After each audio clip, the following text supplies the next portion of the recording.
Coffee and Cream on Hail Varsity Radio with Andrew Rogers and Damon Benning. Chiefs Kingdom, I love you guys. This one's for you. Kelsey at the bottom is going to come in a little short motion. Mahomes looking that way, throwing that way. Kelsey got it. Touchdown. Hurts by himself in the backfield. Threat to run and throw. Crouches down. He wants to run it. The ball's out. He kicks the ball. It's picked up by Kansas City. They're going to the 20, to the 10, to the 5. Touchdown! Kansas City! A defensive score by Nick Bolton. End over end, shorter punt. And Tony will take it low at the 35. Now cuts back to the right. He's got a wall set. If he can get to the edge, they can either block the punter. They do. Tony's at the 40, up the sideline. At the 30, he's at the 20. Tony with the block trying to stay in play. He's down to the 5-yard line. Tony ran out of gas on a 65-yard punt return. Clock is going to be out of time, and the pass is going to be underthrown. It's incomplete. It's incomplete. Everyone who claims the Chiefs Kingdom will raise a banner above the National Football League again.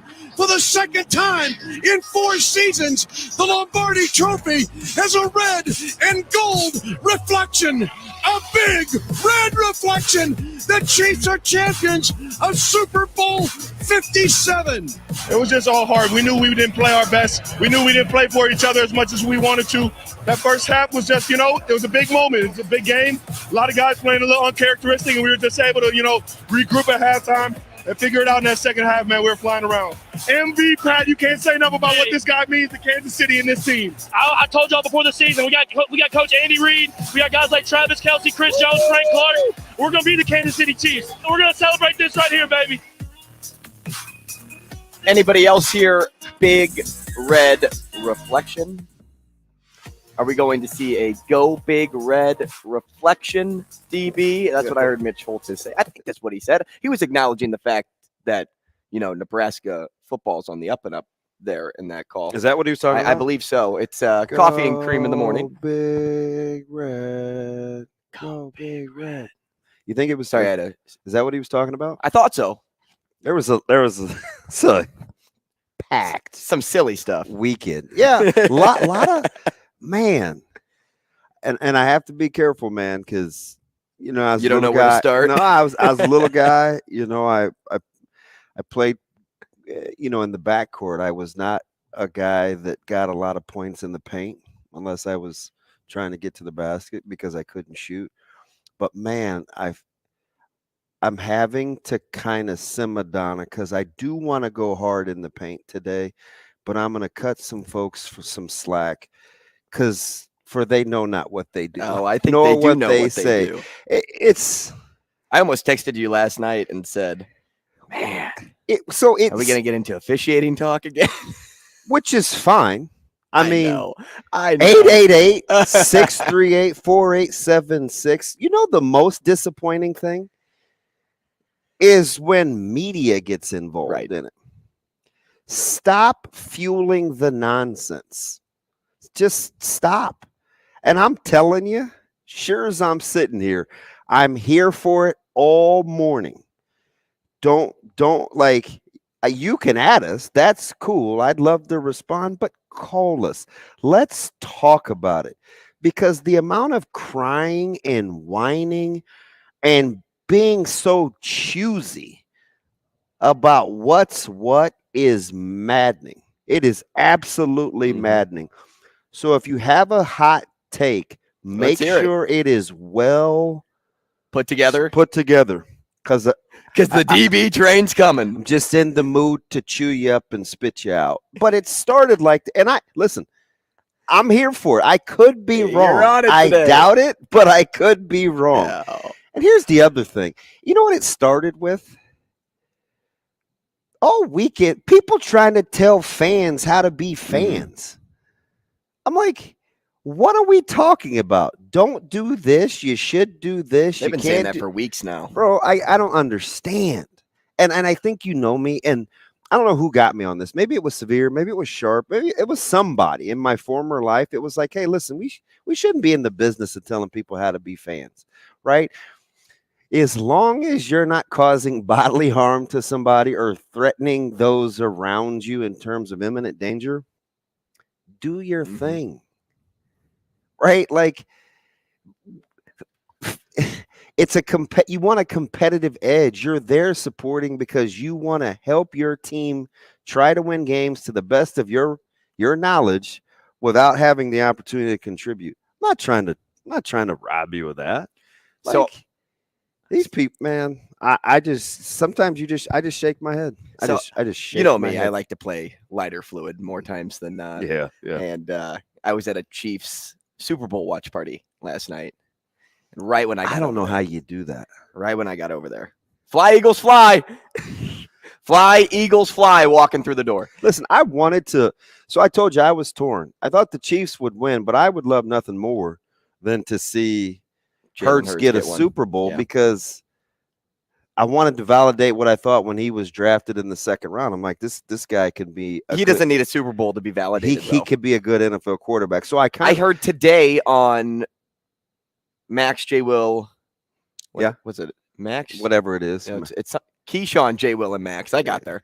I heard today that they pulled Jalen Hurts as a top 3 quarterback in the league.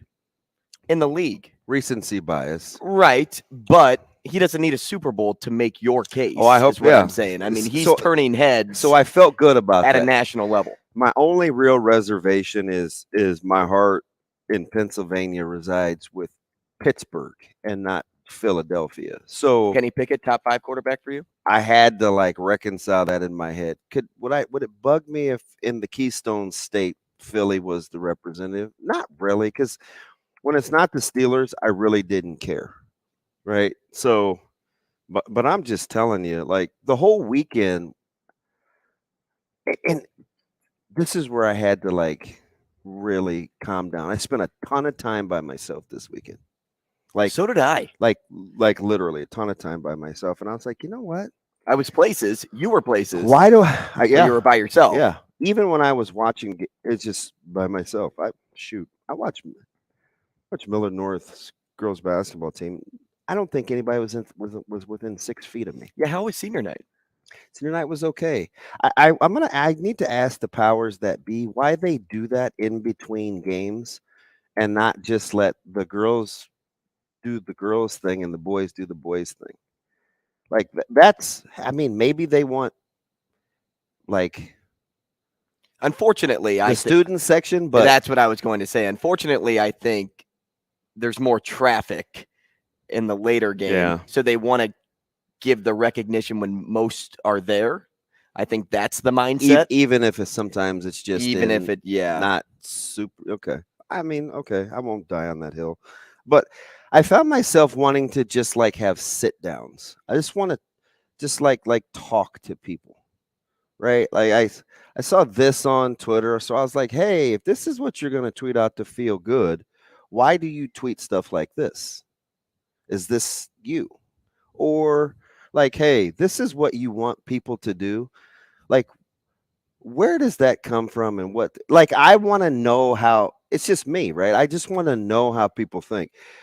And not that I'm absolved of responsibility, but you can always ask me why I think what I think, because I'm very accessible, right? Like you could hit us up, you can tweet at me or whatever. Like I'm super accessible, and I'm probably going to entertain it.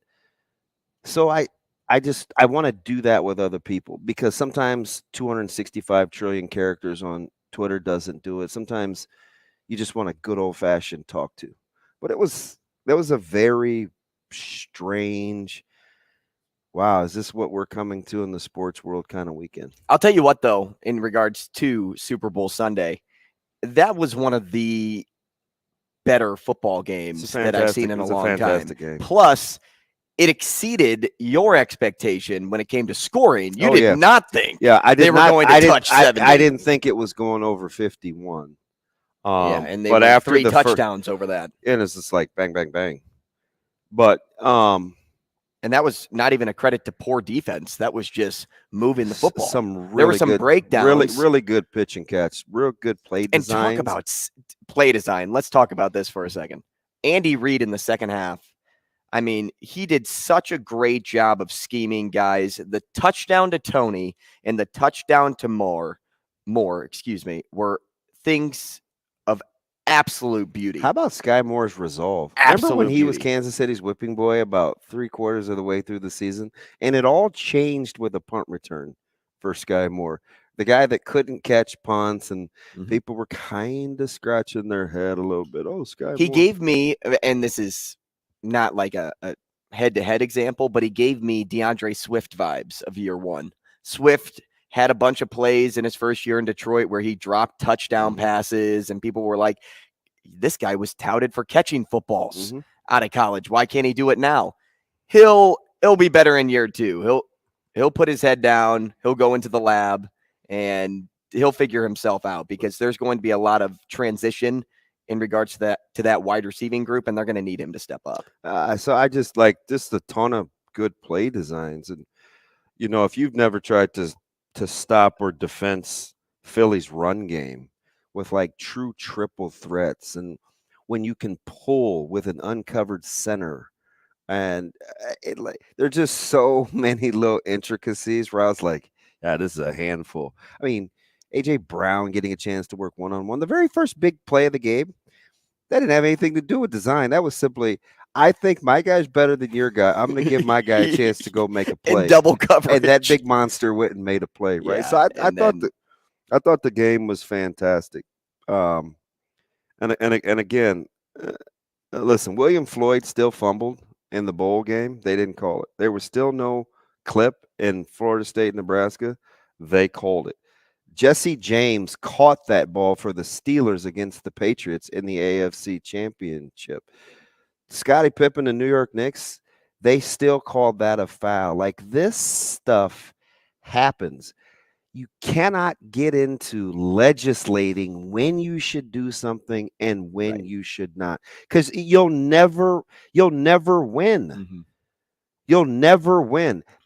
I'm telling you, the same people that were like, oh man, you can't call that then, that's not defensive holding, are the same people that would tell you at the end of the Bengals Chiefs game that they didn't call holding. Right? It's like, are we really gonna sit here and act like on one drive you saw the essence of the inability of the NFL to decide what a catch is? If you're in the field of play, you need a third step. But if you're in the field of play and you're towards the sidelines or the end zone, just control the ball. So Philly fan or people that were the Eagles are getting a break, you guys are cool with that on the very same drive, two things. And be honest. Be honest. Which one of those look more like a catch real time?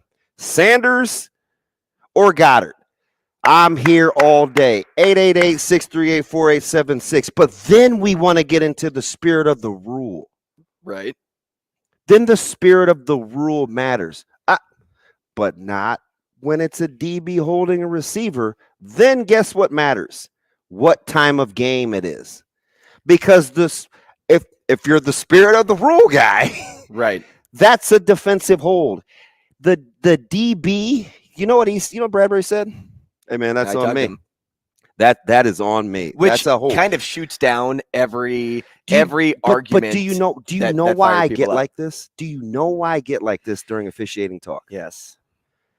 This is all we're taught to do. Mm-hmm. Coaches teach players control what you can control. So it's a condition. You don't make excuses, because every coach and every player wants to play in a game where it doesn't come down to that. And if it comes down to that, you're somehow conditioned to think that's on you. So it's just natural. I can't help it. Like Coaches will tell you at least 17 times during the course of a week of practice, you need to play in such a way so it doesn't come down to this. You need to leave no doubt so it doesn't come down to this. So that's all competitors really know. And you're taught ownership. I told you, what was I standing applauding Coach Rule and the staff for at the end of the clinic? The cycle of a play. Right? I didn't even put it on Twitter, but the cycle of a play. Do you know what it was at the end of the play clock when the play is over? Own it, snap it again. Own it, snap it again. Like, what are we talking about? Right. Oh, that was a third step. Oh, nope. You know what? Control on the catch when he was going out of bounds. Hey, if he's in the end zone, the minute he crosses that deal, we're good. Like, are we really going to do that? You'll drive yourself crazy trying to legislate it. I laugh. I seriously laugh when we get into this. So there's some things I want to address, and I want to address both parties when I say this. First, there was a tug. Was it a lot? No. Does it happen on every play? Yeah, probably. Do I like the call being made in that moment because little tugs come and go? No. Did it decide the game? Yes. But there was contact at the end of the day. And plus, when a DB comes out and says there was contact, well, every argument kind of gets thrown down the drain. He admitted to causing a penalty. Second, all those Chiefs fans and people out there, and I know there's a lot in our audience, and I may not be attacking all people when I say this, so don't take it as if you're going to go into defense mode here. But everybody out there saying the Eagles got outscored 24-11 in the second half. Quit crying about one call. That may have to be the worst attempt at an argument in all of sports. You coughed up a but teams cough up leads all the time. And that doesn't mean that one call can't have an impact on the outcome of a game. If you're winning in a game, just because you play poorly at some point doesn't mean that you deserve to lose at the end of the game. We're validating Jalen Hurts this morning, right? Correct. Was Jalen Hurts part of a scoop score touchdown going the other way? He was a part of that. Was that his fault? Let's just say he dropped the football. So what did the call have to do with you guys letting Kadarius Toney catch a punt on the run and go 60 yards in crunch time? And I'm not saying that the call do you know what I mean? Decided this game. But what I'm saying is I hate when people say, well, they were outscored 24-11 in the second half. Like, you're going to focus on this one call. And it's like, hey, people lose leads every single day. How does that go again?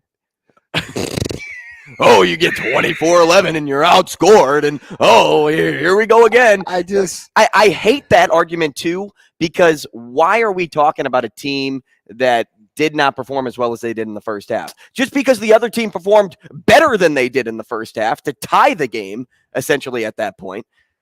What are we doing? Man, that doesn't mean that, hey, I played poorly and I can't have a better final 5 minutes of this football game. I'm just telling you, man, I hate to make this about Westside, but go back and watch Gretna's go-ahead drive when they scored, when Weber creased us on like that 19-20-yard run. Go back and look at the calls on that drive. DVD's out. It's a fit. Go back and look at those calls. The roughing the passer, the blind side to a running back. Those aren't penalties. But guess what, though? You know what our coach said on the headset? Listen, Coach Lamaji hit us up real time on our headsets. Fellas, get control of your groups on the sidelines. We're in this for the long haul. No BCD. You know what BCD stands for us? No blaming, complaining, deflecting. We didn't like it. Thank goodness those were in that order and not a different order. So that's, 2 minutes to go. It's hectic, right? It's like, oh my gosh, this is really going to happen to us again. No, you have to recalibrate, because that's the beauty of coaching and playing. You get the opportunity to overcome that kind of stuff, and you don't talk about it. It's like, I've been triggered on this show probably 3 or 4 times, right? 2 or 3 of them have to do with officiating. Get over it. And you know me, I kind of fall in the middle more times than not whether it's, hey, dude, they're flawed. They are flawed. Exactly. Like, it is hard. I watched man. I watched a couple of calls on the mat this weekend and the Big Ten, and I was like, ooh, I don't know. But then I'm thinking to myself, gosh, you know what? 197 pounders aren't supposed to look like that and be able to be that explosive. They probably don't see moves like that a ton. Like, what happens if, Drew Down, since you're wearing your Eagle green, what happens if they don't call that hold on Juju Smith-Schuster? In the first quarter? No, on the. Oh, I'm sorry. At the end of the game, if they don't call that, aren't we having the discussion the exact opposite way? I don't know, because really? I think at that point in the game, you know what it would turn into? He could have got there. Well, how do we know he couldn't have got there? Right. That probably would have popped up. But I think at that point in the game, the talk really became, hey, this game got pretty boring once the 3-minute mark hit. Oh, because they got a first down and now they're taking knees and they're just playing for a field goal. Okay. Two things.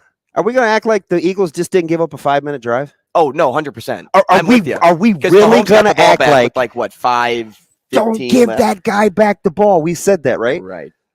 Sure, it's easier said than done. But they put together they were scoring in like 12 seconds, and all of a sudden they put together a 5-minute drive. So let's back to play calling. So let's say, okay, but that's what I was saying. Like, when you said, what would it look like, right? If that didn't get called, people would be probably more enthusiastic. So the Eagles get the ball back with what, a minute 30, and they're down 3. Say Butker made the kick. Okay, they're down 3, and now you get the Eagles the ball back. Does that mean they win, or they just had the chance to no, win? I think it's more butterfly effect. I think it's the butterfly effect. I think it's more excitement for the fans at that point. But that's not to say that would even happen, right? And that's also not to say that Butker misses that kick, right? And now it's tied. They get the ball at the 40. Eagles go down and score. Or, they kick a field goal win. Or Butker makes it. They tie it. We go to OT. There are so many scenarios that can get thrown in. That's the excitement fans wanted and were looking for. They just didn't get it because the Chiefs are so good at clock management. You know what the players are doing right now? Don't hate the player. Hate the game. You know what the Eagles players are doing right now? They are wishing. They're going back, kicking themselves over things that they could have done differently to not put themselves in that position. Yeah, they aren't blaming one call.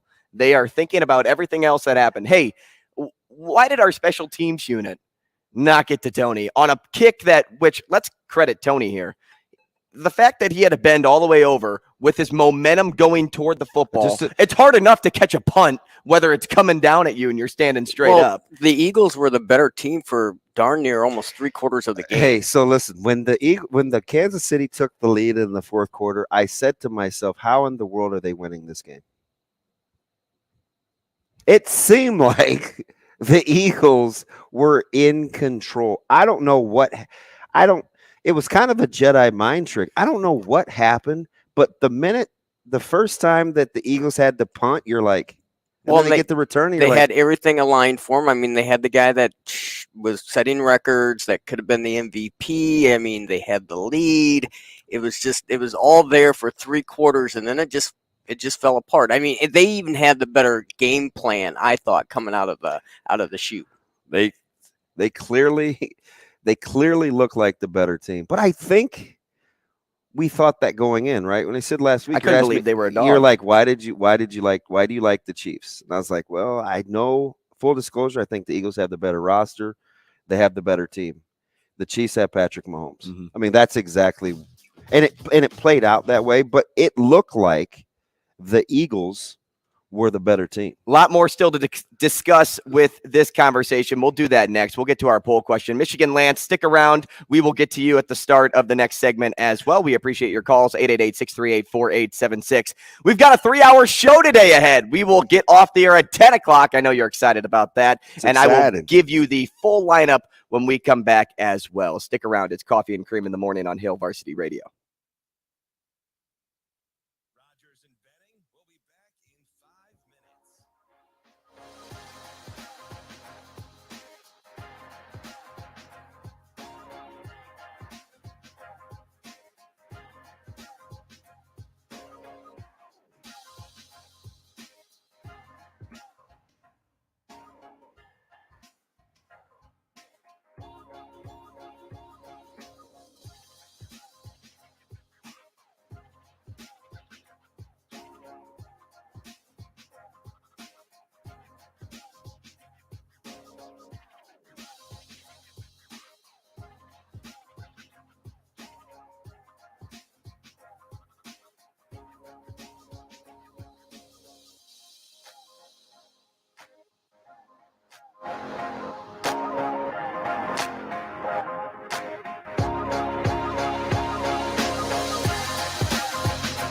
Rogers and Benning will be back in 4 minutes.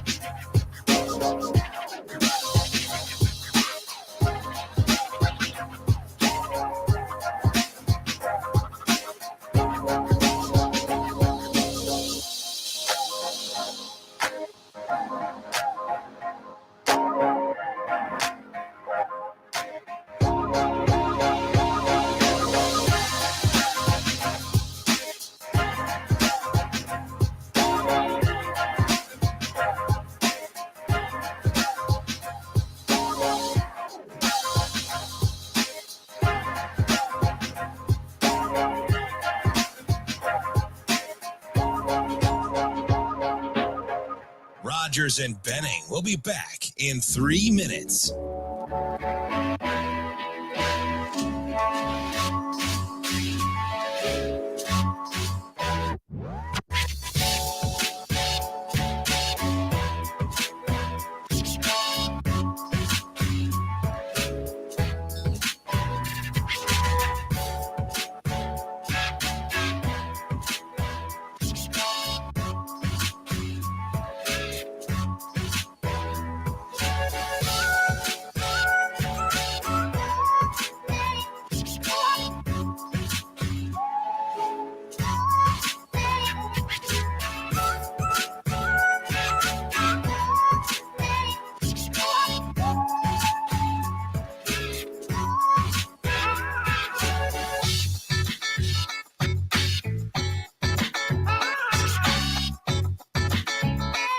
Rogers and Benning will be back in 2 minutes.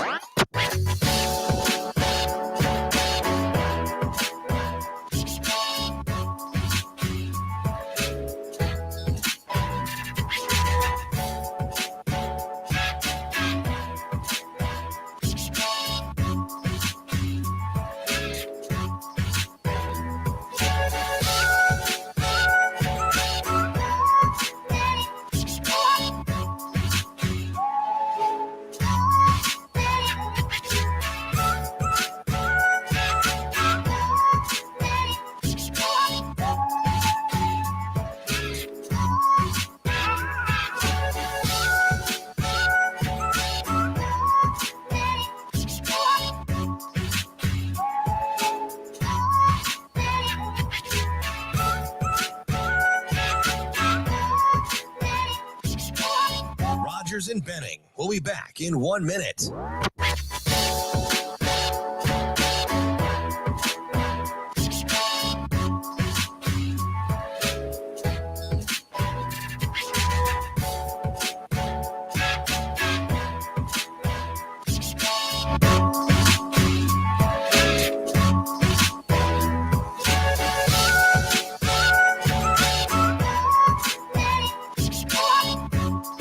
Rogers and Benning will be back in 30 seconds.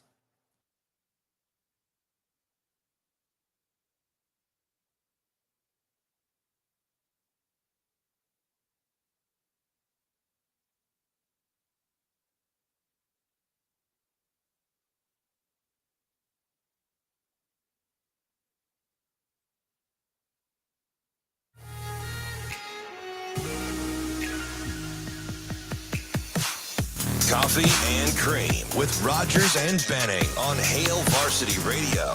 Townsend will hold it. 11 seconds left in Super Bowl 57, 35-35 tie. The kick is good, and Kansas City leads 38-35 with 8 seconds to go in regulation in Super Bowl 57.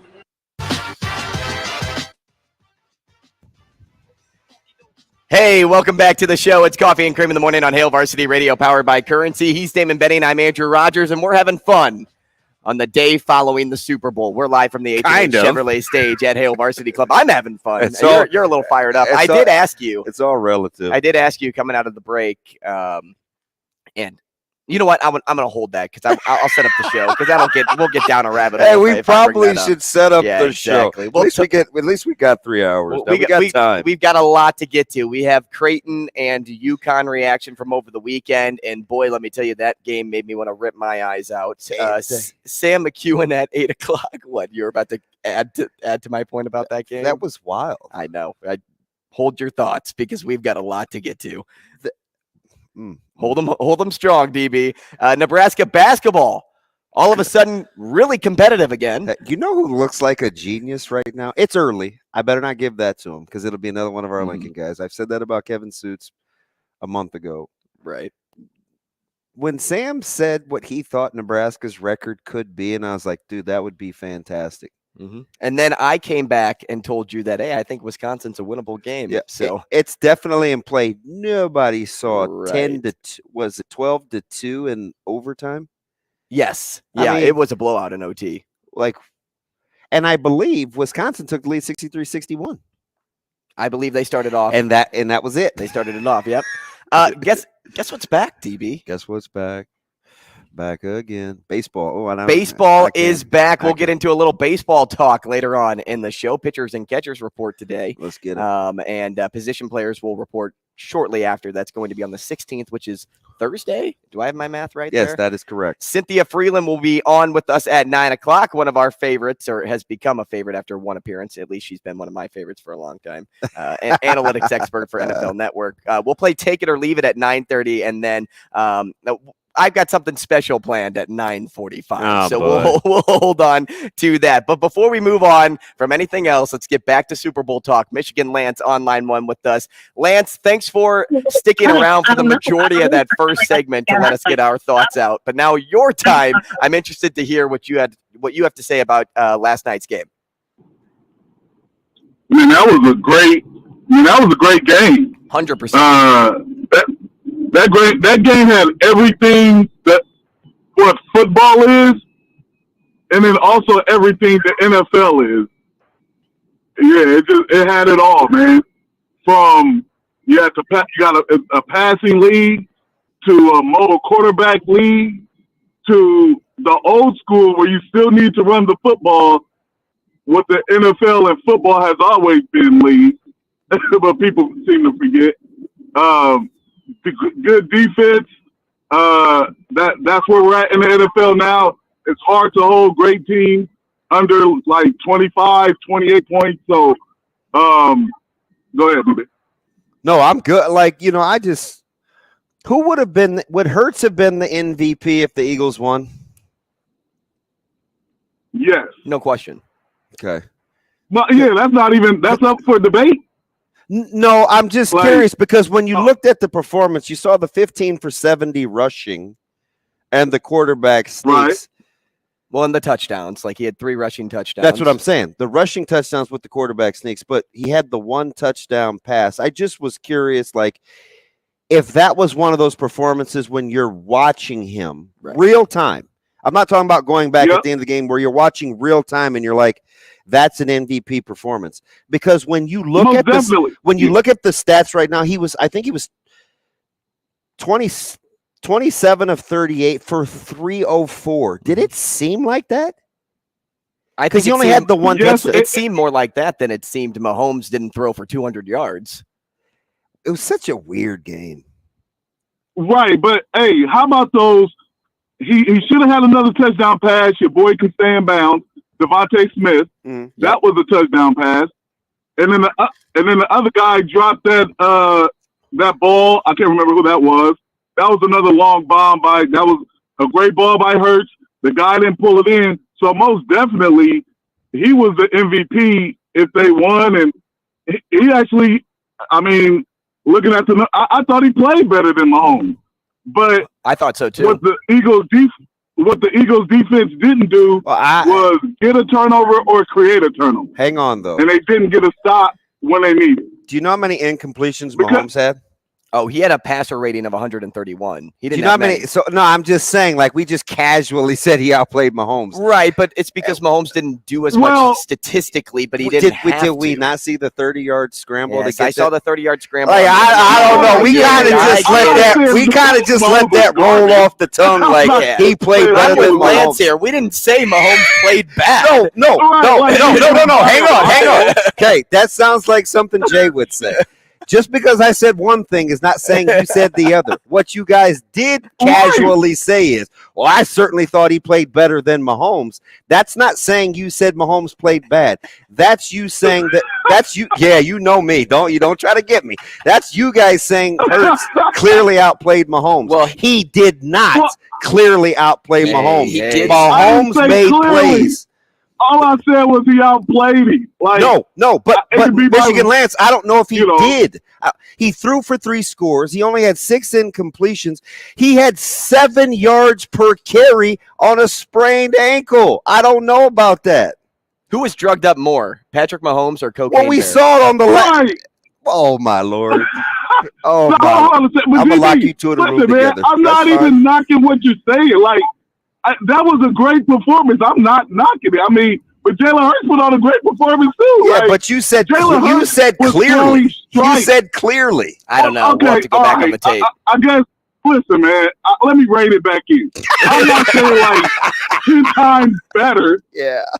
I'm just saying that he outplayed him, not by a lot, but he outplayed him. Yeah, and here's why. Because guess what? People say that. Let's be honest. People want to say Jalen Hurts is a running quarterback, right? And the 3 rushing touchdowns can mislead you. Sure. That man was throwing the ball down the field. Oh, yeah. He should have had another long bomb with the drop, and then Devontae Smith can't stay in bounds and score. If he gets that, you know what I'm saying? Like, that would have took a rushing touchdown away and gave him another passing touchdown. Jalen Hurts was out there balling. Like, no question. It wasn't no dink and dunk, Tom Brady, let's throw 30 attempts of screens in Super Bowls. Like, he was pushing the ball downfield and was accurate. So I'm not going to downplay. Jalen Hurts played. He played, man. Hurts 27. He balled out. Mahomes balled out too. Hurts was 27 of 38. Mahomes was 21 of 27. They were essentially neck and neck in the You guys aren't category. understanding what I'm telling you. Though. Yeah, you're saying he played on one ankle. We get No, it. I do understand. And guess who didn't fumble? Patrick Mahomes didn't fumble and give up a scoop score. Hey, he didn't also take a sack either. I agree. I got you, man. Hey, but DB, I'm not sitting here talking about. Hey, Andy Reid, man. I want to talk about Andy Reid real quick. Yeah, go ahead. We got about 2 minutes. Let's not talk about revisionist history with Andy Reid. The reason he's better is because Eric Bieniemy helps him run the ball. Absolutely. He should have had 2 Super Bowls with the Eagles. 2 Staley 20-degree weather against the Bucs. They didn't run the ball and lost. Lost in the Super Bowl, had 45 yards against New England, and should have won rushing yards. Should have won that game in the Super Bowl. And then now with Eric Bieniemy, they ran over 100 yards twice in Super Bowls and won. I don't know if Eric Bieniemy can coach on his own, and I don't know if Eddie Reid can coach a Super Bowl without him, but I know together they're great. And don't be in a rush to lead, and don't be in a rush to get rid of a guy when things are going good. Hey, let me ask you one more quick thing, because this came up this weekend about Nebraska fans treating Chuck with some hostility, even though the Hepburns love it, right? I mean, like Greg is laughing in his sleep about competitors. Okay. Did you think Chucky was going to be as we've talked about him for years? Did you see this coming offensively? Yes, but not until his senior year. Yeah, he's a little ahead of schedule. I wasn't on the hype train sophomore year. I told you I needed to see a little bit more. Yeah. Because he had a Big Ten offer his sophomore year. I was like, I don't see it yet. But he grew into that, and by the time he was a senior, man, he's every bit of what I thought he was going to be. His attitude, even with the 5-star, who's the guy, Miller North and Gonzaga? Salas. Chucky was better than him. Now, you want to talk about clearly? Chucky Hepburn was clearly better than, I can't remember his name. Hunter Salas. Hunter Salas in high school. I'm sorry. And I knew he was going to be a better college player because he was tougher. And he had that attitude that killer, that confidence. Like Chucky didn't disappear in games and in high school. And if you're a 5-star, you can't disappear in games. And Hunter Salas did that a lot. I don't know, man. Miller North's got a couple of state titles, though, bro. No, hold on a second. Lance, we appreciate you, man. Thanks so much for joining us. We can't just pee on my man like that. Like, Salas was a bowler. Well, we'll talk more now. Salas got one state title. He was a 5-star.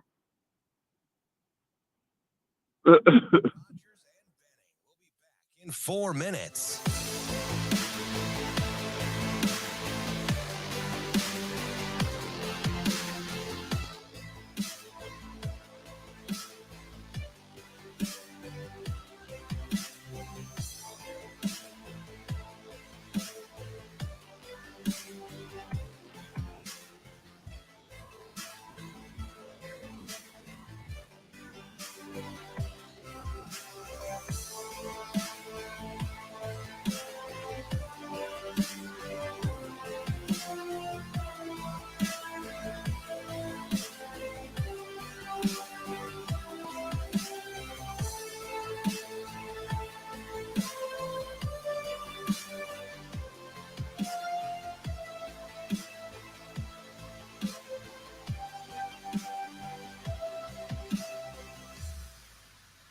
Rogers and Benning will be back in 3 minutes.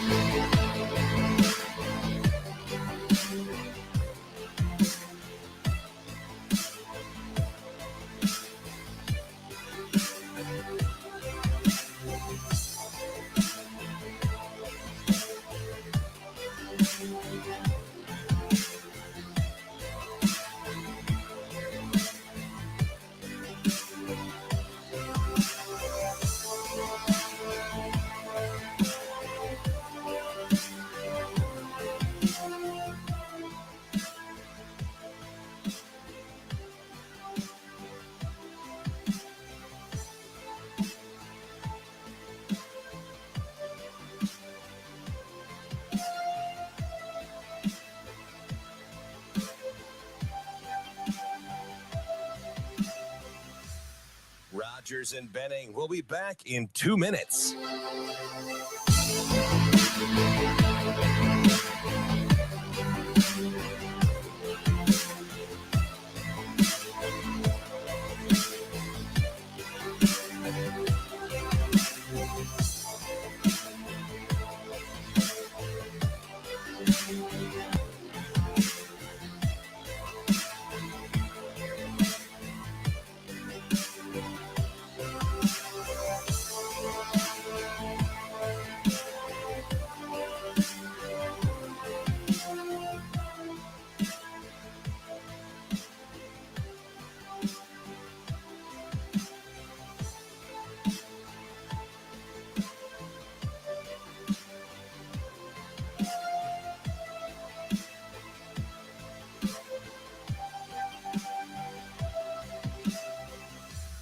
Rogers and Benning will be back in 1 minute.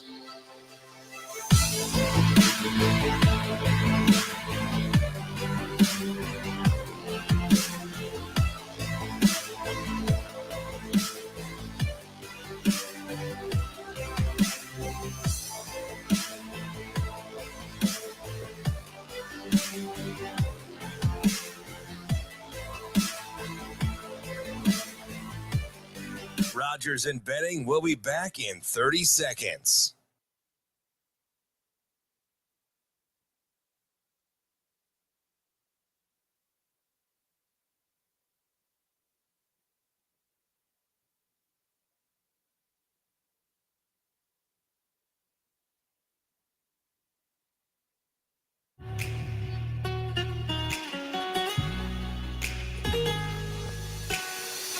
Coffee and Cream with Rogers and Benning on Hail Varsity Radio. There's the Bellevue, Nebraska native Chucky Hepburn. You hear the boos raining down. And that's how you quiet a crowd that's been kind of riding you a little bit. We brought it up a little bit last segment. Let's get into this now. It's Coffee and Cream in the morning on Hail Varsity Radio, powered by Currency. Still plenty of Super Bowl talk. You'll hear it throughout the show. It's not going to go away today. Hang on. Uh-oh. No, I'm just saying. Are we following up from our previous conversation when we had to go to break? Yeah. So with the state championship results, Miller North did go back to back. Going back to back to win state championships, and they beat Bellevue West in 22 and 21. Now, that's not necessarily a Hunter versus Chucky thing, but in 2020, it was Bellevue West won 64-62. So I just don't want to act like one was better than the other. And listen, and they were both studs. It's a spectacular discussion, and I'm on record, right? I said if I had a game to win, if I had a game to win, even back then, I would take Chucky, right? Just like I said in high school, because this was a fantastic stretch. You had Xavier Watts at Burke, and you had Xavier, one with an X, one with a Z, at Bellevue West. And I said if I had one game to win, give me Watts. Now, the two guys that I didn't take, you could easily make the case more upside. So I understood playing the long game.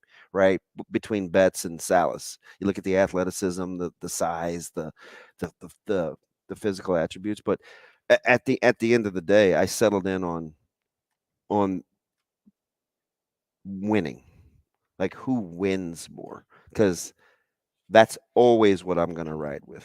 I mean, you can be 6'4" and throw the ball 65 yards, and you could do it on one knee, and man, you can throw that little bang 8 route like nobody's business. But if you wet the bed with 4 minutes to go, or I can't count on you to find a way to get a first down, I'm taking the other guy every day that ends in Y. Did you have a problem with the boos on Chucky Hepburn? No, I didn't either. No, but I heard a lot of people on social media kind of getting up in arms about even my man Jacob. Yeah, I was thinking the same thing because you don't normally see like people like I haven't seen it all year. Somebody get booed. Let the fans have fun. That's how I took it. You paid money to go to this game. Listen. You're watching Chucky Hepburn. You're poking at him a little bit. It's not like I didn't take it as far as when I saw his dad pop on Twitter and say, "Oh, it's because of the zip code." I didn't take it that far right away. But I thought the fans were just having fun. And Chucky embraces that. Chucky's a baller. So does Greg. Like you embrace that stuff. When you're a Division I athlete, a professional athlete, whatever you are, you embrace the fact that somebody's going to hate you. That's why you go. That's your extra motivation to shut somebody up in a game. Play the game, man. I loved the fact that Nebraska started to boo Chucky. I love the fact that Chucky more times than not hit the big shot to kind of calm everybody down. Well, right? What was he 8 of 20? But he had some nice step backs and not at the hey, how about not the one to he close hit the from game. The baseline. Yes. Ugh. But how gutsy and I know we were ready to go all in on Creighton and UConn. How gutsy was Nebraska in OT considering? Do you realize they listen, you know I was about to say something. They didn't score a field goal the last 3 minutes and some change in regulation. Neither team. And one going away in overtime. Talk about resolve. Listen, if you're not playing for your coach, or that university, or you're not all in, you don't do that in overtime. You don't.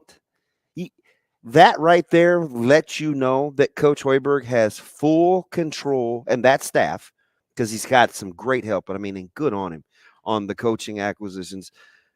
He's got some great help in resetting the culture on the fly twice this season. He changed the mentality to start the season, how he built the roster, playing defense, and he reset it again after all the injuries.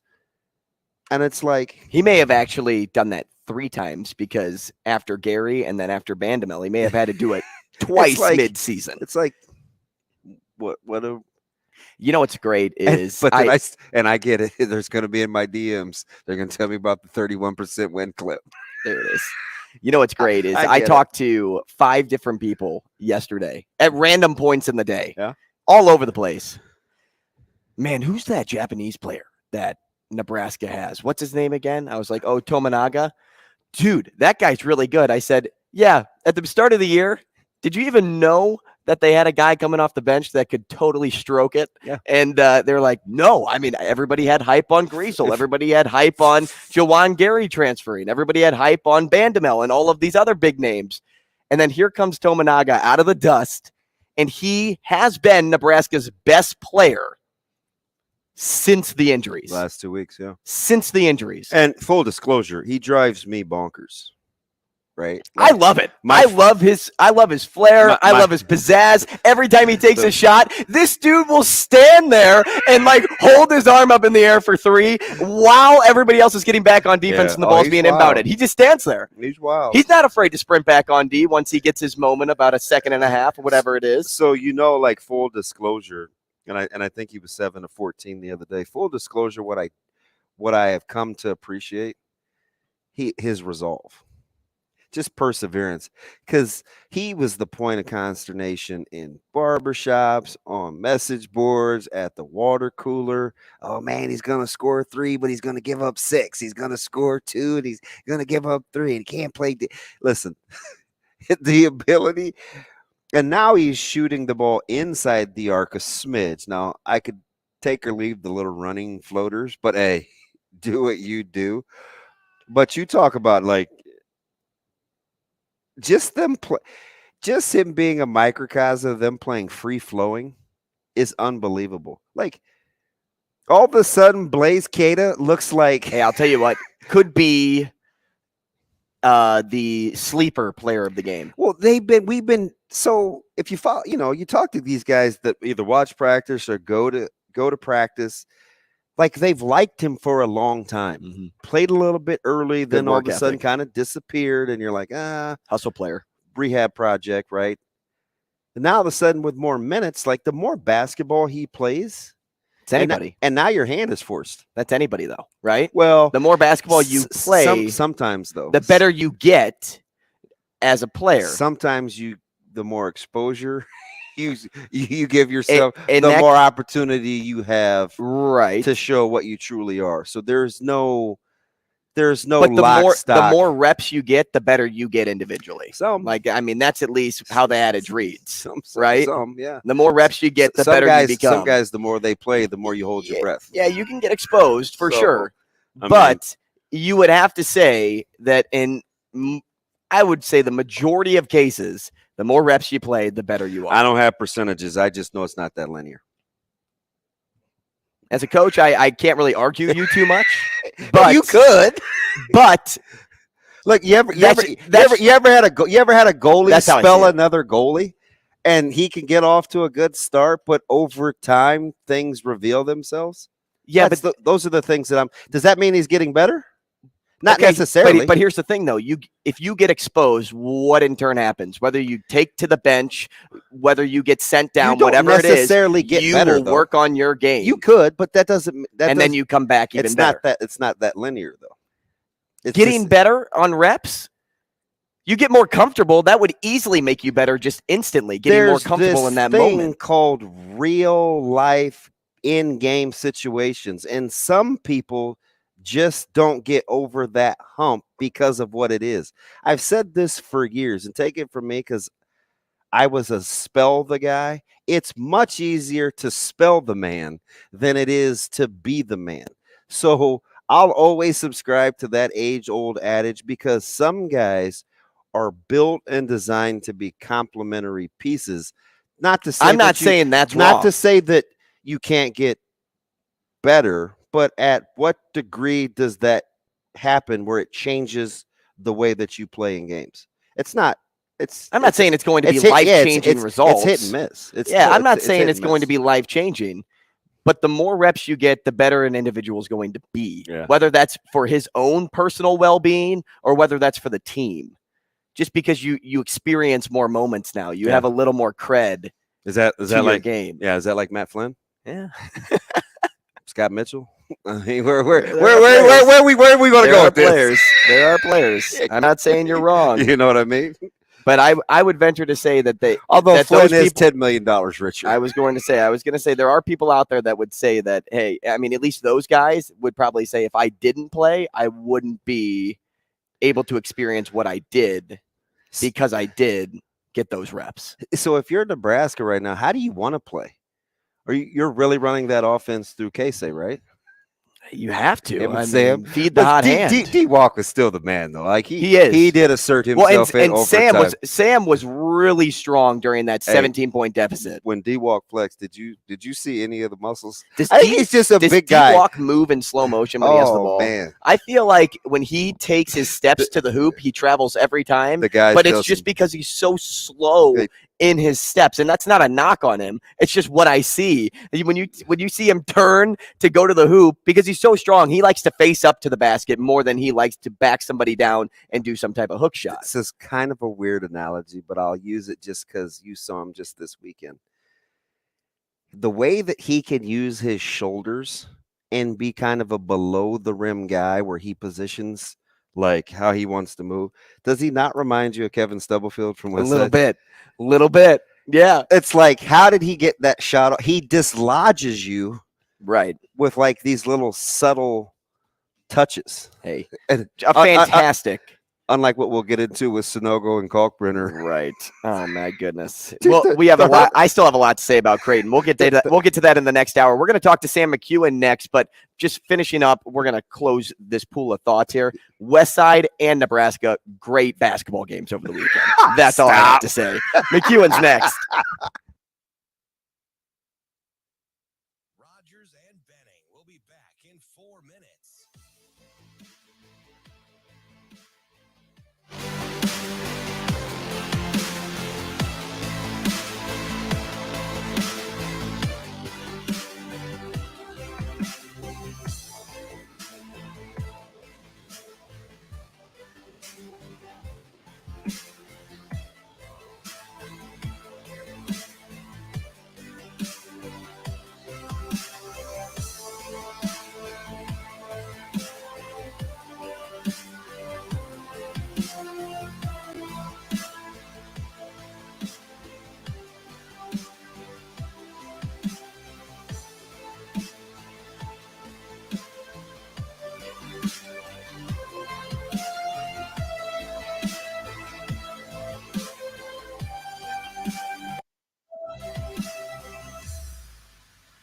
Rogers and Benning will be back in 3 minutes.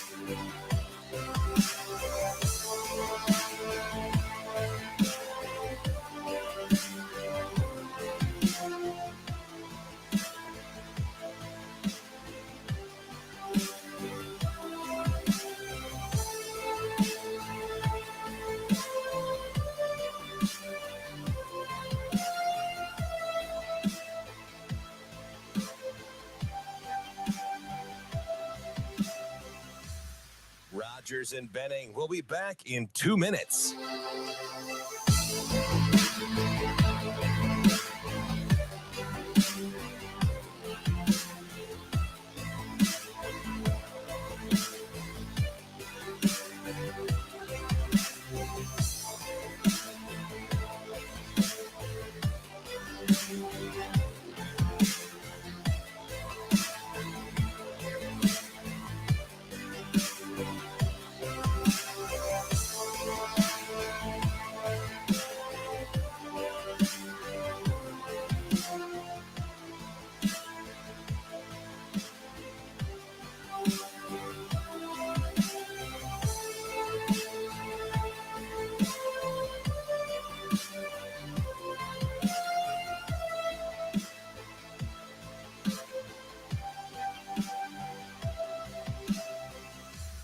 Rogers and Benning will be back in 1 minute.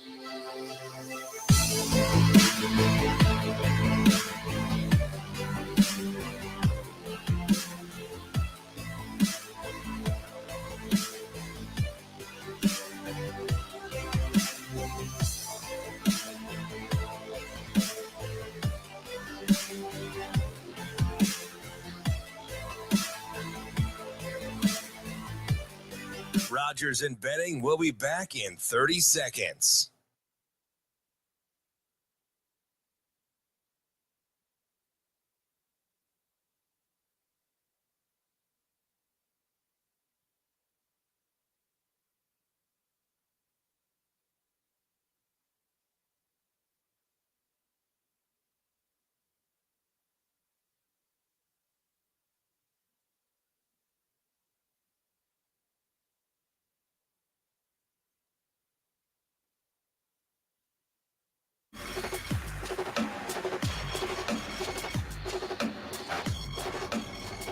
Coffee and Cream with Rogers and Benning on Hail Varsity Radio. Here is the sports editor for the Omaha World-Herald, Sam McEwen. That's fine. That's fine. That's fine. Sam McEwen. We're gonna throw the ball, and you just stand back there and throw it where you want to go. And that kind of thing. Sam McEwen. Are you guys going? Sure. Now, Sam McEwen. Hey, top of the hour, 888-638-4876. If you'd like to get involved in the show at any point, it is Coffee and Cream in the Morning on Hail Varsity Radio, powered by Currency, 590 ESPN Omaha. I'm stuttering here because is 1480, are we 9 to 10 on 1480 this week? I don't know. Is that what it is? I don't know. Oh, know. no, I should have asked Sasha. I don't think that starts yet. Okay. So I'm gonna ride that. I'm gonna ride that train. It's funny. How many we are times live a on week do Twitter, we say live on that, YouTube. Sasha? I know, right? I don't know, And we are having fun this morning following the Super Bowl. And let's have some more fun. We'll talk to Sam McEwen now. And as we always do on a Monday morning, we appreciate the sports editor and Nebraska columnist for the Omaha World-Herald to join the show. He also writes for Husker Extra. Sam, good morning, man. Good morning. How are you guys doing? Sam, we're good, man. What's up with the weather report? Where are we at in the capital city? It's gorgeous. Oh, come on. It's gorgeous today. He said, "Oh, come on." Hey, this is going to be the best day of the year so far. And then the next 3 days are going to be some of the worst. So what are you guys getting, 57, 58 degrees? 61. Ooh, yeah, not mad. That's good. You guys are closer to the sun. Is that how it means? Is that how it works, right? Hey, Sam, right. Biggest winner yesterday, was it the Chiefs or was it the Bears, because we have the number one pick still? No, it was the Chiefs. Oh. Just by a little. Good for them.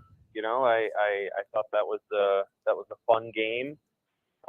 Not a ton of great defense in it, but there was, Kansas City made one big play and scored 6 points off of it, and then they had a punt return, and that was in large part the difference in the game. That and one call by the officials, and those three things all went the Chiefs' way. So there were three key things that the Chiefs had, but the Eagles did not, and they all went the Chiefs' way, and so they win by 3.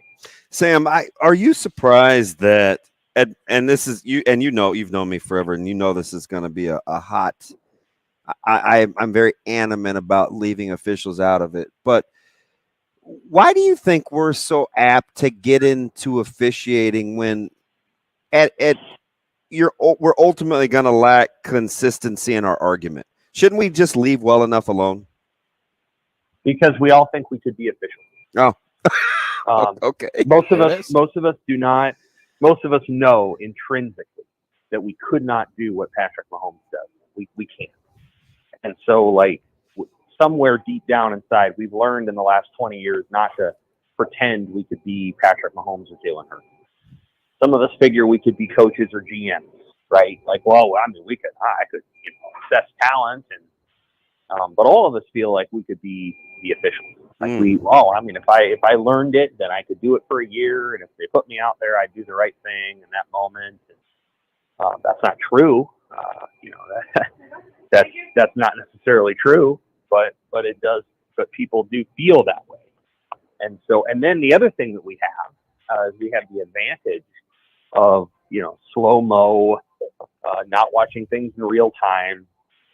The officials don't have the advantage of a camera in the sky that can help them look at things. So, we just have a hard time with human nature, and we all think we could be officials, and that's why. But that said, that was a call that you got to try to hold off on making in that moment. It needs to absolutely be a not. blatant play. Absolutely not, Sam. Absolutely not. If absolutely not. Like what? So you're okay with saying if you don't make that call at that time and you see the way that play went, you're okay with having the conversation of that should have been a penalty if they don't call it? Because that's the alternative. Yeah, I am.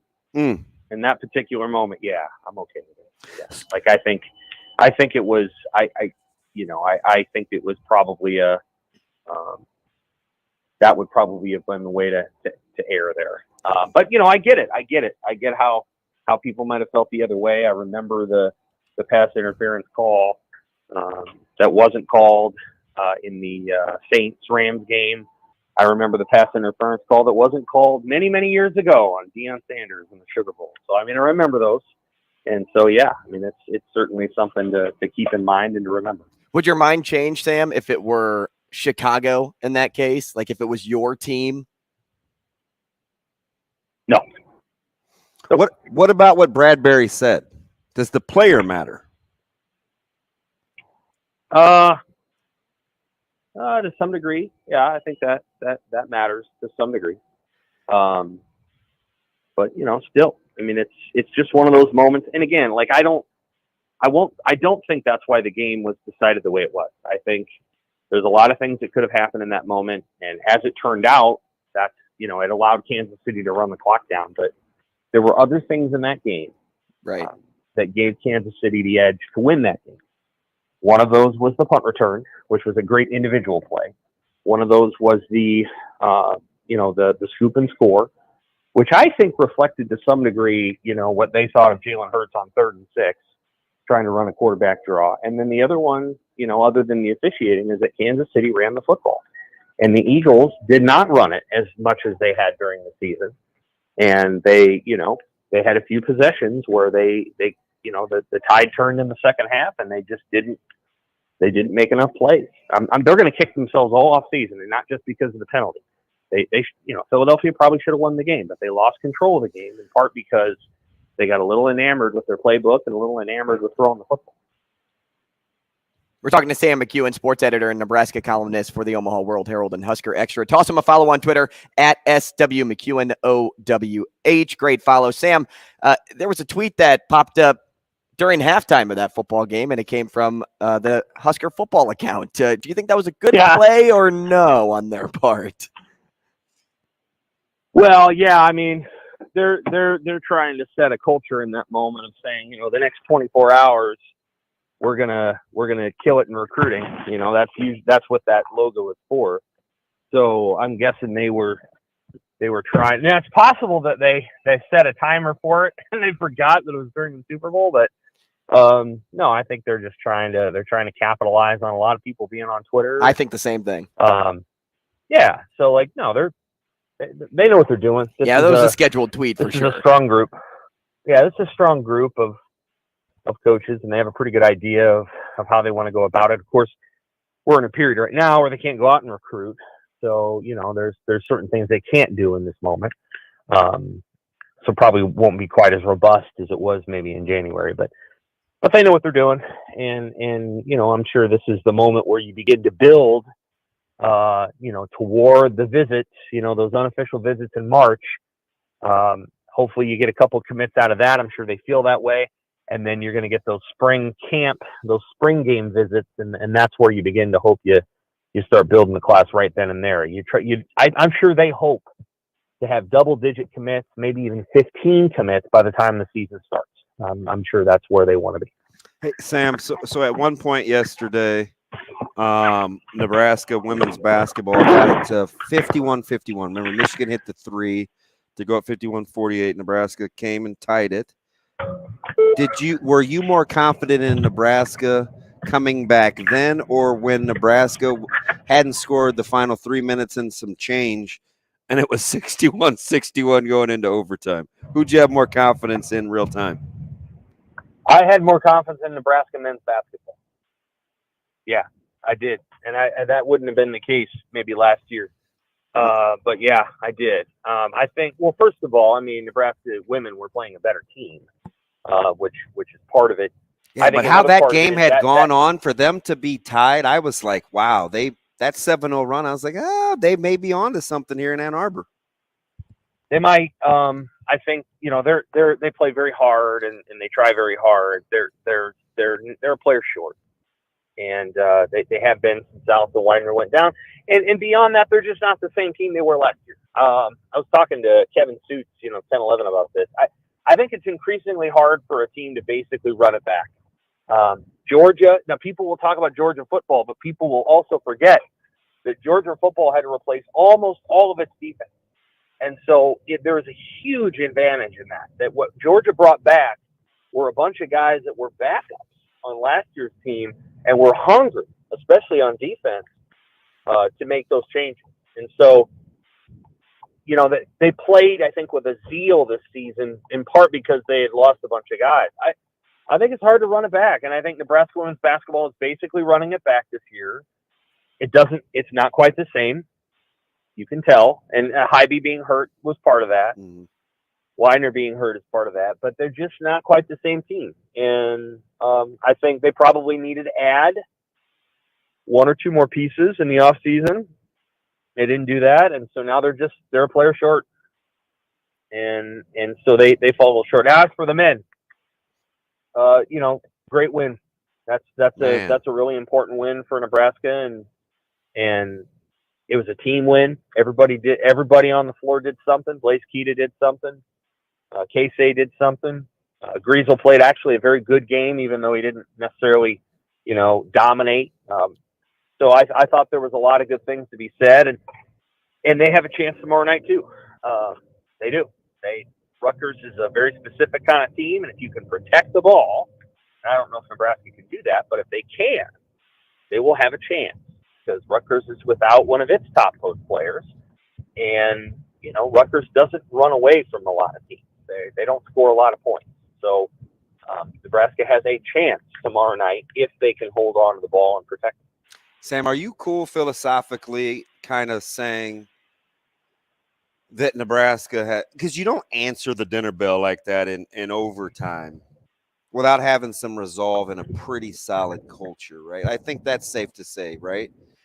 So yeah, are we okay kind of rationalizing and booing Coach Hoiberg and that staff's performance this year as a staff versus looking at the overall win-loss record? Oh, yeah.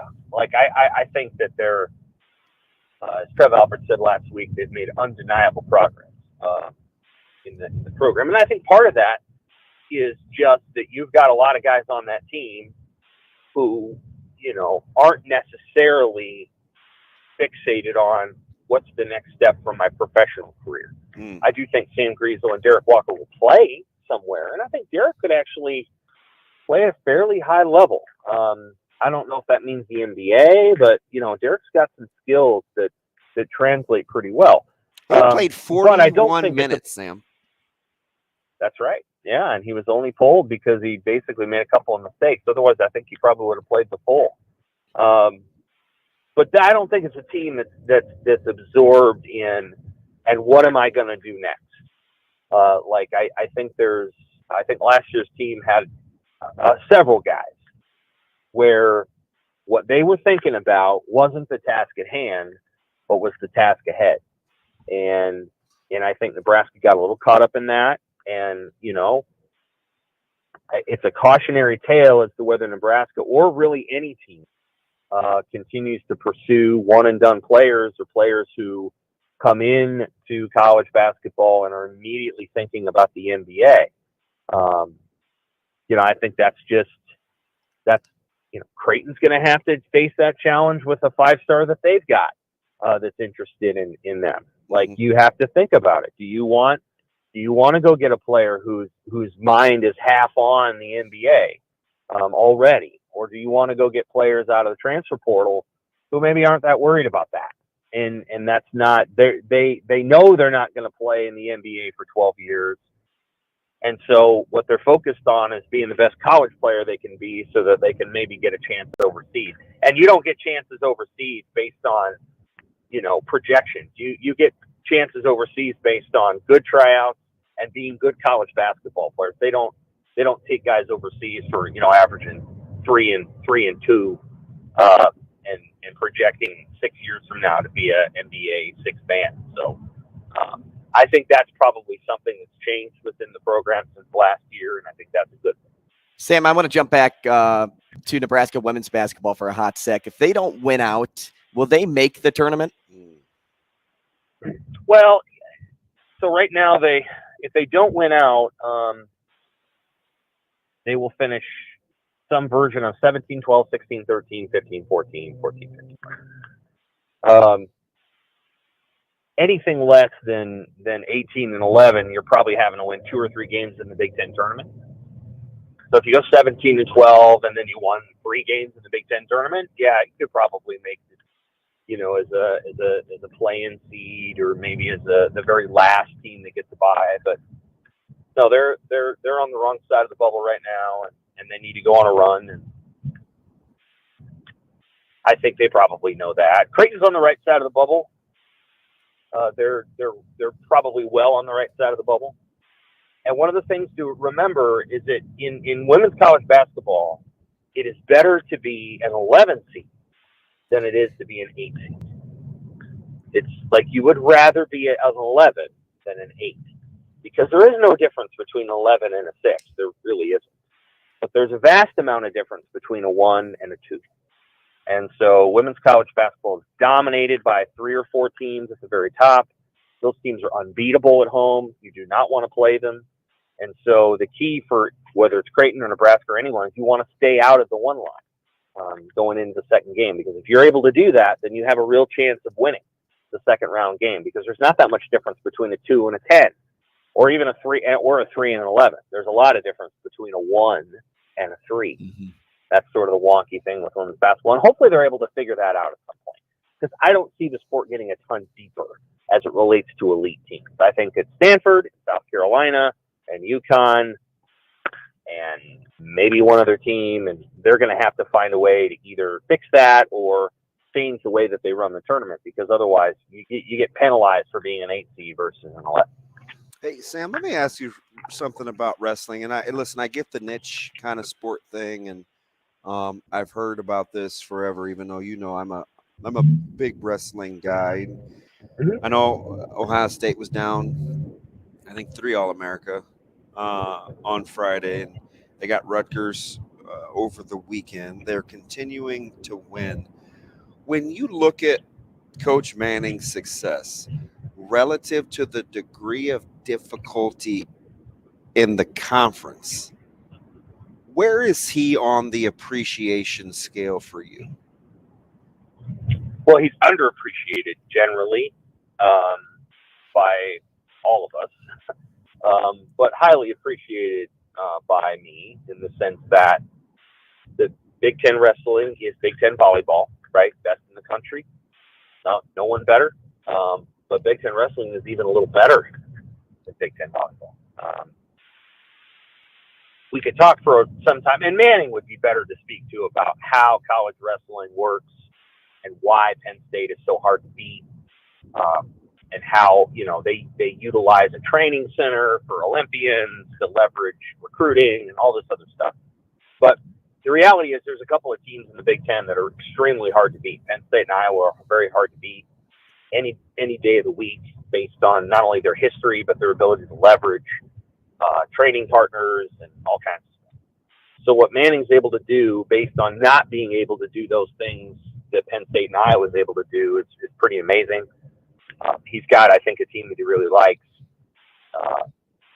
He's been fond of Peyton Robb for a long time, mm-hmm. and Robb has become an elite wrestler in a short amount of time. So, I think they've got a chance to win an individual national title. They've got a chance to finish in the top 5 or 6 nationally, and that's pretty darn good. Nebraska's about. I don't want to say Nebraska's about as good as it could be, because you never want to discount the possibility that there might be a year in there where they get a couple of lower weight guys who could maybe get to the finals of the NCAA, and then they pull off a national championship that way. But it's hard. It's hard with the way Penn State is built, and and to poke through and win a national title. I know Manning maybe 7 years ago thought he had a team that could do it. I can't remember how long. It was a longer than that ago. It was like 12 years ago. They felt like they had a team, and then they had a situation where a kid got suspended. But yeah, so he's doing an incredible job and has long been one of the best coaches in the sport. Sam. Oh, I'm sorry. Go ahead. Was that it? I'm done. Yeah. Oh, okay. My bad. Anything stick out to you, Sam, when you took a peek at the Super Six rankings that were released last week? Were there any real surprises when you looked at, what media members had to say and where they placed people? Like, if there was one thing you took away from those rankings, what would it be? Well, that it's challenging to. So the Super Six is done by 247 by Mike Schaefer. I'm a part of that too. It is a challenging thing to do when you're blending high school recruits and transfers. That's challenging because you don't exactly know how to measure impact of a player that might only be there 1 or 2 years versus one that might be there 5 years. So you have to be kind of thoughtful about how you're doing that. So, there was some. Jeff Sims is really high on the list, and then you've got Malachi Coleman's really high on the list. Riley Van Poppel was high on the list, which he should be. He was high on my list. So it's kind of a blend, and so you're kind of throwing a dart a little bit. The transfers are easier because you can kind of assess what they might do or might not do. So yeah, I don't know that I found any surprises. I do think it's a good group of defensive backs. If I was going to say the strongest position group for me is probably the DBs of the high school recruits. I think the wide receivers could be good too, and I think the edge rushers might be okay. But I like the two defensive backs that they got, Ethan Nation and Ramir Stewart. I think both are a little undersized, but are actually going to be very good players at Nebraska. Probably would have been, Alabama or, Clemson recruits if they were just a little taller. But I think they're going to be really good players at Nebraska, so I like them. I like Riley Van Poppel. And then among the receivers, certainly Malachi Coleman is a wild card. You just wonder how he's going to do at the collegiate level and whether he's going to develop and continue to get better as a player. But I think Jaden Doss is a player that I think is actually fairly close to being ready to contribute next year. Has the physicality that you like, 6 foot, 195, can run after the catch. So Doss would be my favorite receiver in that class. But I think it could be a good class. I think Demetrius Bell's going to be a pretty good player. Reminds me of Jamal Turner. And then Coleman, we'll see. I think he's a wild card. So for me, if you had a wild card spot, that would be hit the spot for him. And my sleeper was Quentin Ives. I really don't know. We'll just see. He's a really good athlete. I don't know if he's a running back. We'll see if that's what he is or if he goes to receiver, defensive back. But I think it was a good overall recruit to add to the program. You guys both, I'm talking to one and sitting next to another that both had Ethan Nation and your top 6. And I think that's rare, right? Because I know I didn't for a few reasons, and I even stuck with just high school guys. I didn't do transfers. You guys both like Nation quite a bit. Yeah, he's got good tape, and I think he's again one of these players that 3 years ago got a bunch of offers, and then teams backed off because they're basing those offers on, well, we think you're going to grow 2 or 3 more inches, and then they don't. Right. I could have easily put Ramir Stewart in there. Ramir Stewart is a very good player too, and I think he's going to be a nice player at Nebraska. Both a little undersized, but they fit that Marquise Buford mold. I think they're going to be good players at Nebraska. I couldn't agree more. I mean, especially because you're talking about motivated guys at this point when they are undersized. Sam McEwen, thanks so much. We appreciate your time. We'll talk again next week. Thanks, Sam. Take care. We'll talk Creighton basketball when we come back. I have a lot to say, but you got to stick around for it.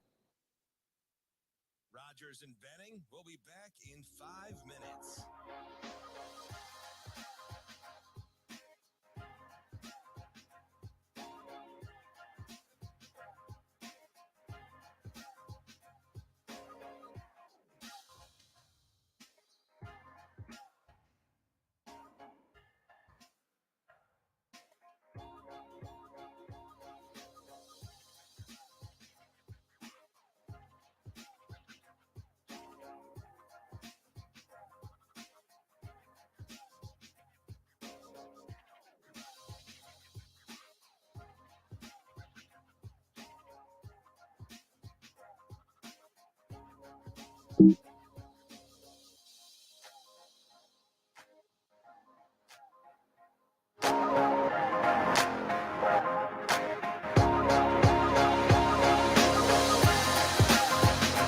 Rogers and Benning will be back in 4 minutes.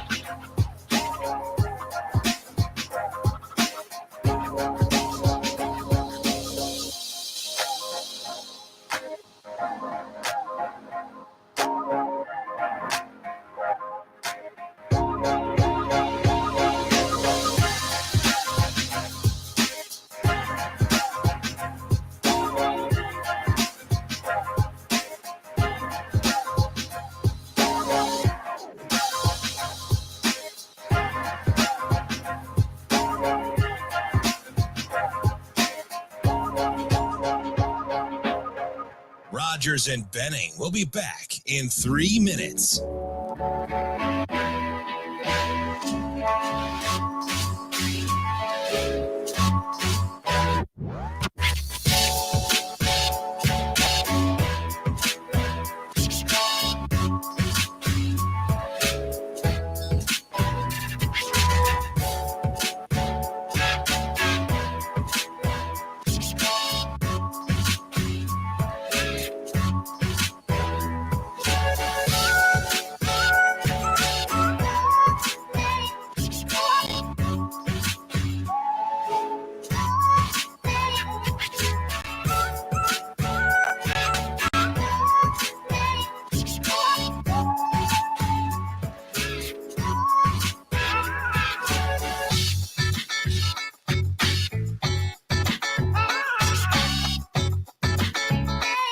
Rogers and Benning will be back in 2 minutes.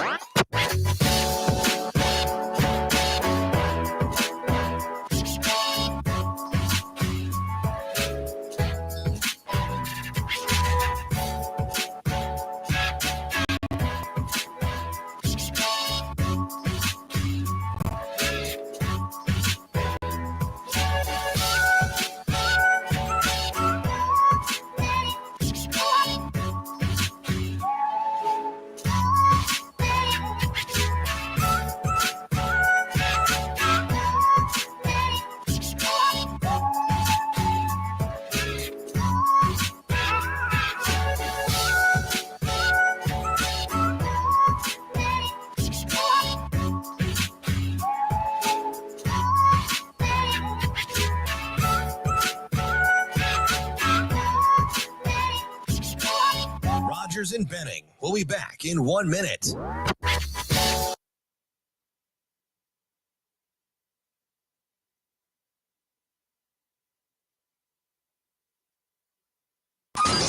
Down by 3.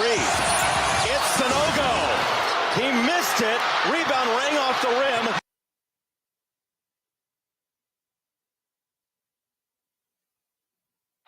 Trey Alex.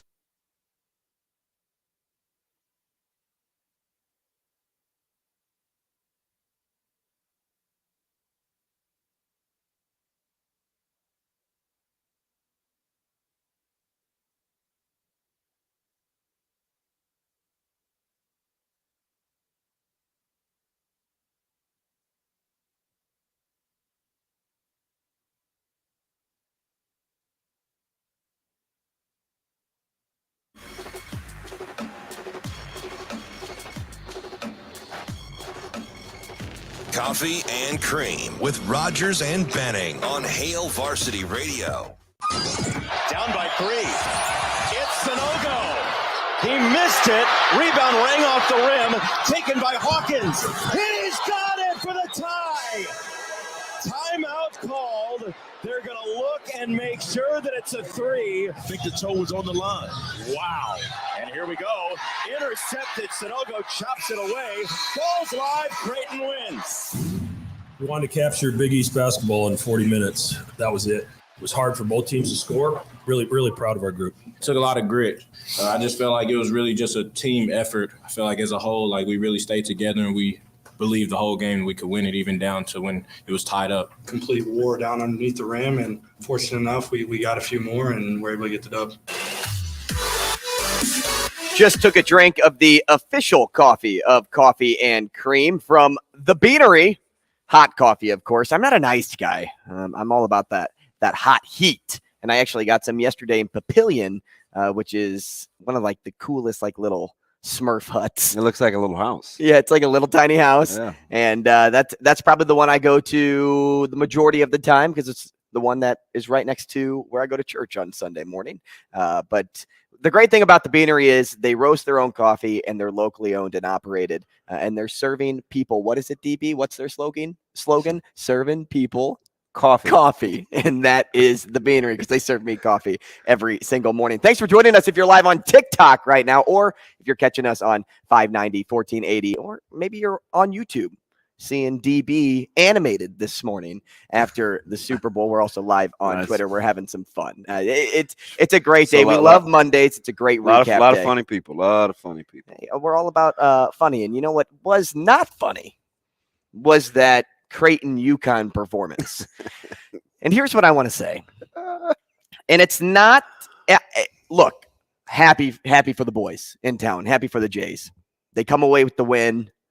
A lot of people will sit back and say, man, defensively, like these are two of the best teams in the nation, which they're right. If you look at statistics, you're absolutely right. But this game on both sides of the floor made me want to rip my eyes out. Like literally just tear my eyes out of the socket and just toss them to the side. Because neither team really played defense as much as people wanted to say that they played defense. How many offensive boards did Creighton allow in this game? 18, right? But UConn was so bad, they couldn't produce off of those 18 offensive boards. I believe it was 14 second chance points, 13 second chance points as I double-check the box score in front of me. You have 18 offensive rebounds in this game, and you can't even capitalize on half when it comes to points. Oh, they shot. When you shoot 32%. I mean, just from the miserable watching that team play. And good defense by Creighton to make them take the shots that they wanted them to. It kind of got away from them in the middle parts of that game. But what drove me crazy was the lack of rebounding defensively for Creighton in this game. It just drove me nuts. I'm sitting in the Heartland Event Center, multitasking, watching Wahoo come back and take down North Platte.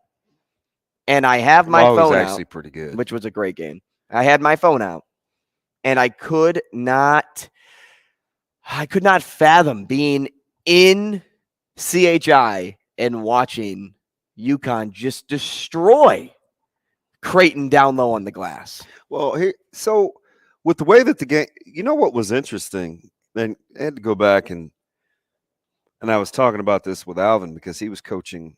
He missed both his kiddos' games. He missed Sharif's game and he missed CJ's game in Grand Island because he's coaching because he's got an organization. And we were talking to him before the game started. I'm giving him updates on kind of what's going on. And at one point, I couldn't believe with all the fouls that were called that UConn had only shot the ball from the foul line. At that point, it was twice. Right, but 4 total It was times. 4 for the game. And Creighton had been to the line.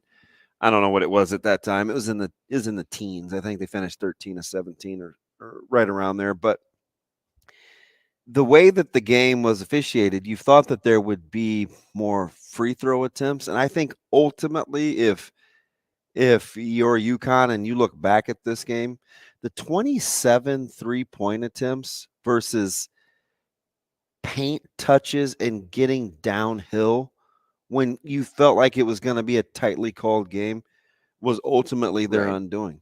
Like, why so many 3 attempts from behind the arc? Because as my man Alvin Mitchell likes to say, you're open for a reason. Right? It's like, that is true.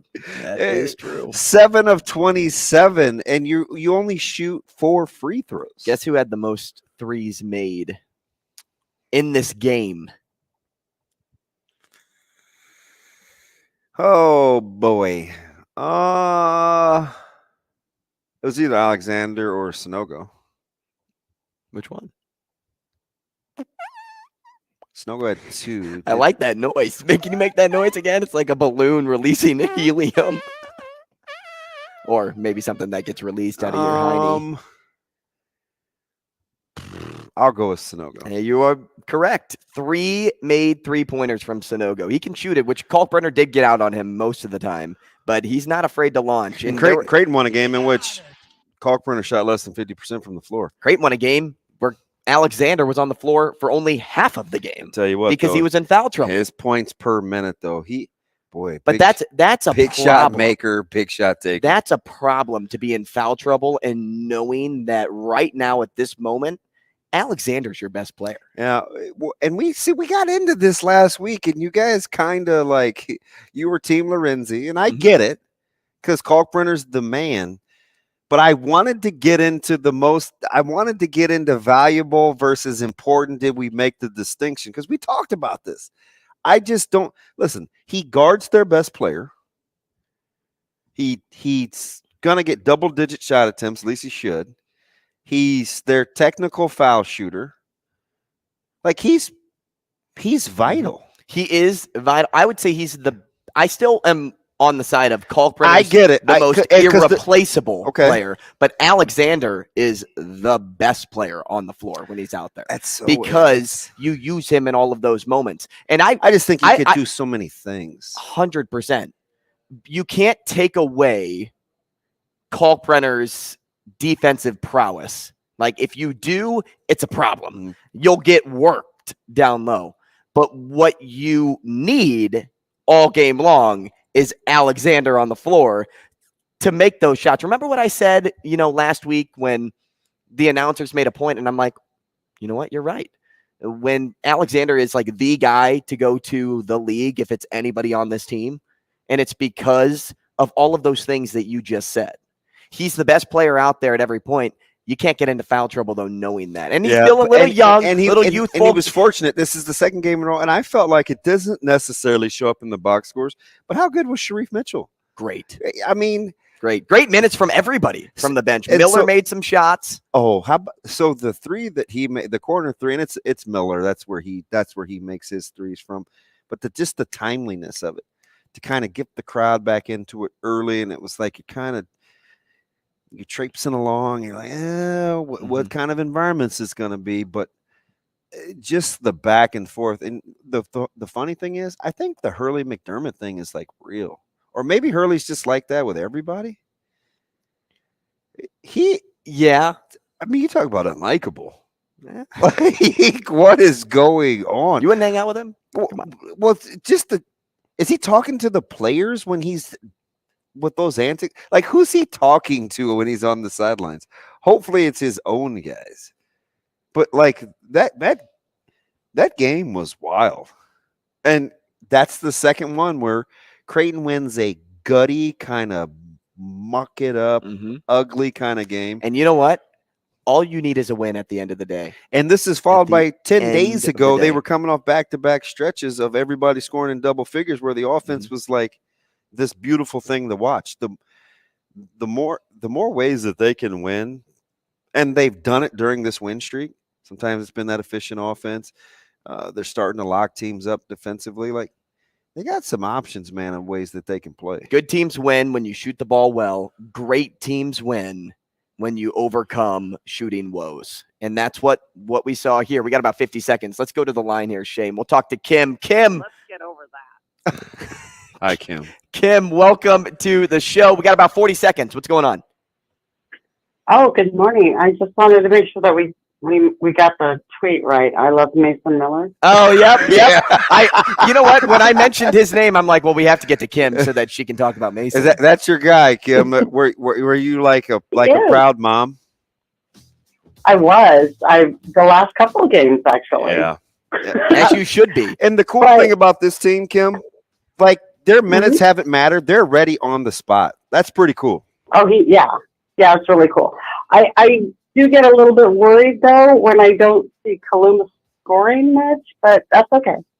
Got to win sometimes the ugly way. Yeah, 0 of 6 and they still get a dub, Kim. Amen. That's pretty good. Like I said, great teams win when they play Can I make one comment about the Super Bowl? Go ahead. what is this phrase when I think the guy fumbled, but we didn't call it, which is like he didn't complete the process of catching the ball. Yeah. What does that mean? Yeah, we got to get into that. Yeah, we'll, you know what? We'll talk about it next. How about that? Stick around. We'll be back.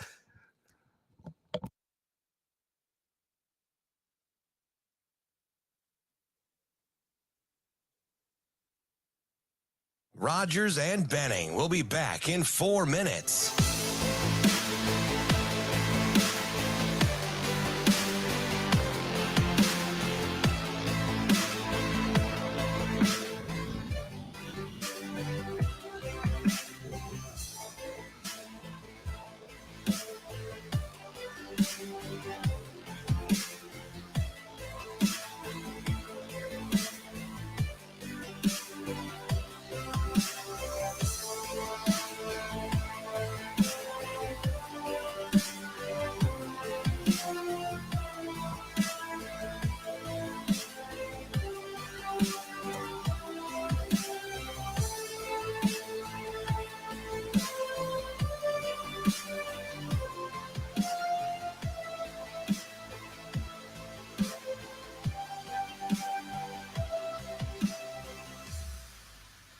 Rogers and Benning will be back in 3 minutes.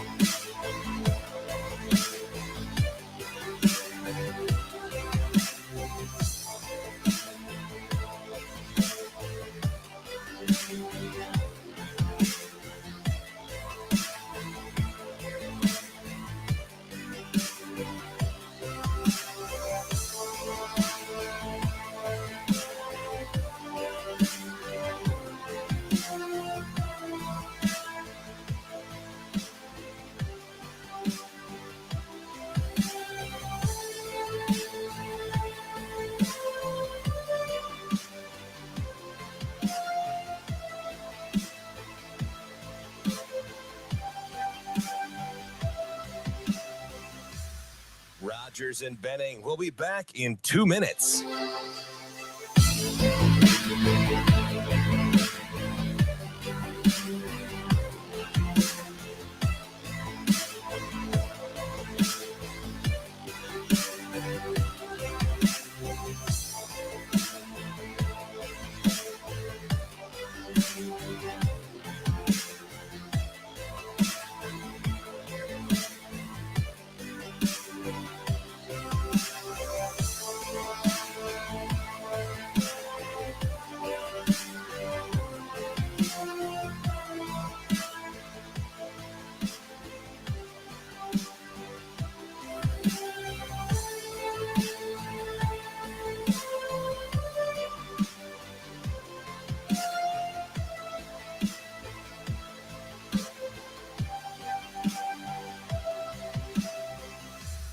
Rogers and Benning will be back in 1 minute.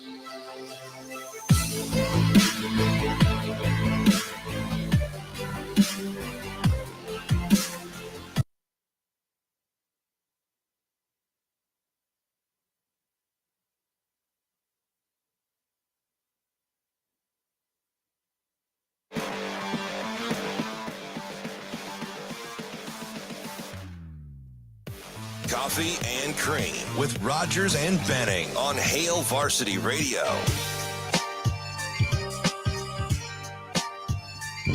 Hey, welcome back to the show, 888-638-4876. This may be a great opportunity to provide your thoughts because we were talking to Kim, and if it cut out on the radio, I'll explain exactly what she asked. She was talking about, hey, what's a catch in the NFL? I don't know. Is a catch when you have full possession of the football and then you make a football move. Well, now it's this thing called the third step, right? And that's like the third step, the football move, right? Or is it, it's a bad take on a Drew Hill song. You have to control the football all the way to the ground, which looms large in DB's head still to this day when he talks Jesse James, which is not a cowboy, as Shane found out during the break. So, right, Shane? No big deal. I thought that was a motorcycle guy. Nope. Jesse James is a football player. Used to be a tight end for the Steelers, and this was Week 15 against the Patriots. When would you say this was? What year? I don't know, 17 or 18. 17. Okay, regardless, doesn't really matter the year. But the play was this. If you forgot, Big Ben looks right, pumps, moves the defense, throws down the middle. Jesse James catches it about a yard or two short of the goal. Full possession when he catches the football. Knee hits the ground, falls over the goal line, ball moves, right? Shakes up a little bit in his hand. Ruled on the field a touchdown, reviewed, ruled an incomplete pass. So why did DB bring up this point? Well, because last night, is this when we were talking Miles Sanders, right? Throw out wide. Miles Sanders makes the catch, gets immediately hit, loses the football. Bolton picks it up, runs it for a touchdown. Ruled on the field a touchdown, right? Goes to review it. Incomplete pass because he didn't make that so-called football move. So where do you sit with all of this? Because you're somebody that takes this personally, right? Because you started with Jesse James and it hits you. Well, and it's a confusion thing for you over anything else. That's the thing, man. It's not just it's a Jesse James thing. I mean, Dallas Cowboys fans are like, are we really having this conversation with Antonio, with Des Bryant, Calvin Johnson, Shane? You're a Lions fan. The catch, no catch. And when's the mythical line? Like, if you're in the end zone, 2 feet is 2 feet with control of the ball. If you're on the sidelines, 2 feet is 2 feet with control of the ball. If you're in the field of play, 2 feet isn't 2 feet with control of the ball. That's the part that drives me crazy. And I just wanted people to be honest, like, because maybe I'm not seeing it correctly. But which one real time? Because that's what officials do, right? They make calls real time, and then you can challenge or not challenge, right? But real time, which one looked more like a catch? Sanders or Goddard? So when you catch the ball and you have, I thought Goddard didn't. I still don't even know if he had what I would call control. So let me ask. So here's. But this is what makes it dicey, because we use the term control. Okay, we think control means secure. Sanders had that ball put away in his chest. He had it right here in his chest. Now is he going to come from here to move it? Is he had it like this, almost like this, which was more secure than Goddard ever had the ball. But what they do with 2 feet for Goddard is he didn't put it anywhere near his body to secure it. He had it secured in his hands. Right.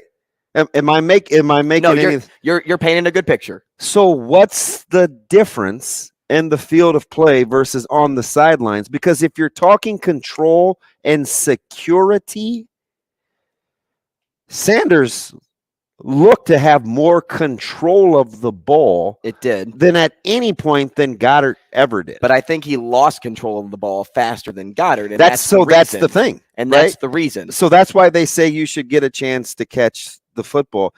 And so here's my thing. In an already offensive driven league, why does my guy have to be able to gain ground for it to be a catch? I don't even know if he made the catch, right? He caught it, gets hit right away, loses the football. So if I'm running like a little tunnel screen, right, or a little smoke, it's like they just get it out to me quick.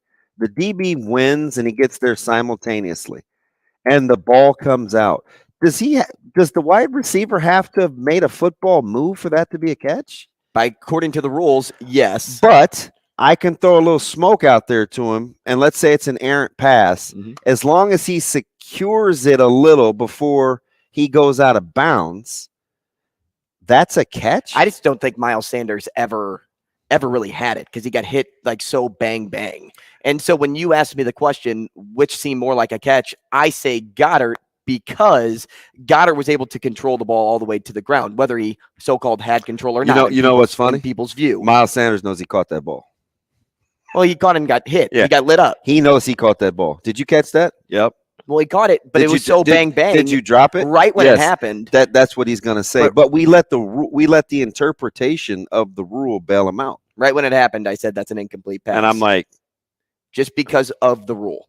Yes, 100%. You can ask the player, and he would say he caught that ball. Caught that ball, 100%. But 100 times out of 100, a player in real football says I caught that ball. But based on what we saw, based on the review, it was an incomplete. And pass. it's already hard enough for. I couldn't believe they ruled it complete right away. I honestly could not. To me, it looked like from a catch. all of the plays that I've seen. I want ownership of it. I caught that. If that was, I would tell you I caught that ball. I caught that ball. Maybe not in the. Maybe you'd tell that to your teammates, but you wouldn't tell that to everybody else. You'd be like, I'll take the incomplete pass. I'll take the bunny. I just think players and coaches know they get let off the hook. Tons of times. So, no, like we don't have any problems with that. Like the reality of it is you caught a break. You don't want to play nor coach like that. You'll take it because that's part of the game. But you don't want it to be like that. But it wasn't a catch. We caught a break. Listen, that's the discussion. You keep saying it's not a catch. I'm telling you that Sanders would look dead at you and say, I caught that ball. You're bailing him out because of the rule, the application of the rule. He'd tell you he caught that ball. It's no more secure than if I catch a goddamn ball over my head like this and I step out of bounds. This isn't any more secure. I'm just bailed out because I'm out of bounds. So if you were going down the field, deep pass, right? Sure. You jump up in the air, you catch the ball, you get smoked in the air, and you drop the ball. Like Jamar Chase would say he caught that ball, but then he got smoked and dropped it. Did he get 2 feet on the ground? No, he doesn't have to have 2 feet on the ground. I'm saying like you're just talking catch here, right? I caught the football. What you're missing though is Miles. So Sanders now you're saying Miles Sanders has both his feet. So now there's more elements, right? Miles now you're saying because Miles Sanders had both his feet on the ground. Right. So there's more elements added into this. And I say that to say, like, legislate. Like, why let the guy? Why does the guy, if it's secure? Why did we add the football move? We added the football move rule because we wanted to let ourselves off the hook with Des Bryant. Like, why are we? It shouldn't still be a thing. Like, what's the call if? Okay, let's add this in. What's the call if you catch the ball deep in the air? Like, I'm going to go back to my example with Jamar Chase. He catches the ball, hits the ground, simultaneously gets smoked. Same thing, right? Sure. Not a fumble, or because they would consider that incomplete because he didn't do exactly what we talked about again. Do you get the sense that if somebody's down, when you're down, you're just down? Yes. Okay, so back to Kim's question because it's where it started. The completion of the catch. Why is it if I go out of bounds, the play is over? Right? This is just theory. Like, chalk me off like 888-638-48. So you catch a ball, your feet are in bounds, you're down, you hit the ground and you drop the ball. Right? You don't complete the catch. You get shoved and the ball comes out. Once I'm out of bounds, shouldn't I be out of bounds? I think so.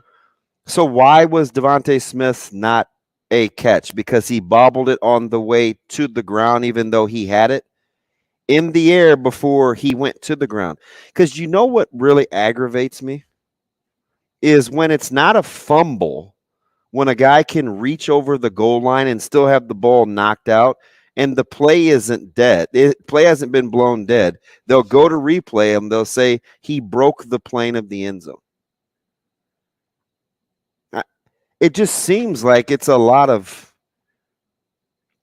I just don't know what makes it. What makes the football move different along the sidelines and on the goal line that doesn't make it applicable in the field of play? Do these guys ever get the? I know what you're saying, and I know what the question you're asking is. That's what I want to know, because I think it would be a lot less. It'd be a lot less aggravating if we had that explained. do these guys ever get the benefit of the doubt on possession of the ball? And the reason why I ask that is because you see these circus-like catches. I mean, Kelsey had one last night over the middle of the field. Oh, the one between it. Yeah, that was, you know, and that's such a hard catch. It reminded me of Tony's punt. Like, Crazy. those are such hard catches. If Shane, if you were standing in front of those double doors, I used to do this with Caleb all the time, and I would have him walk towards me, and I would throw him balls below his knees and just see if he could catch those without either kneeing it or hitting it with his shin or being able to bend. Those are those are ridiculous. These guys are so strong. I mean, they can That's catch it with that was one a hand. hand. That They was a can hands just, catch. you know, did that look secure to you? No, but when he got hit and went to the ground, it didn't hit the ground, so therefore it was a catch. I've got good news for you, DB. You want to hear the good news? What's that? You can ask Cynthia Freeland all your questions. No, I mean, she does not want to be in the rules committee, but I'm gonna ask her a lot of questions. Rogers and Benning will be back in 4 minutes.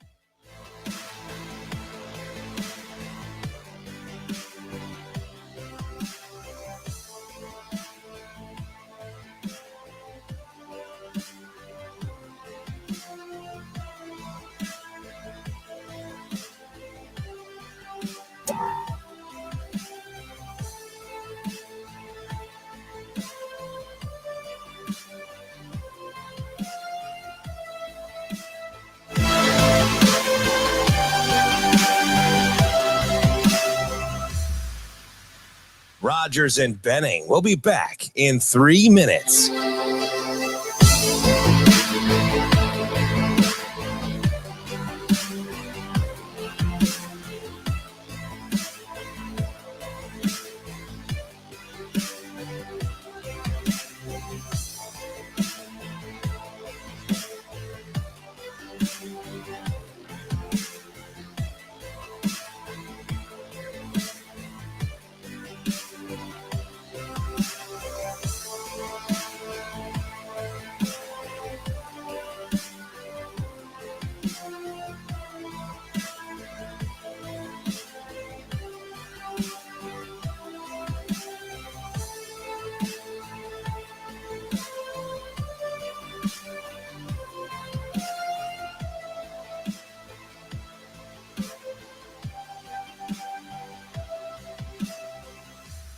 Rogers and Benning will be back in 2 minutes.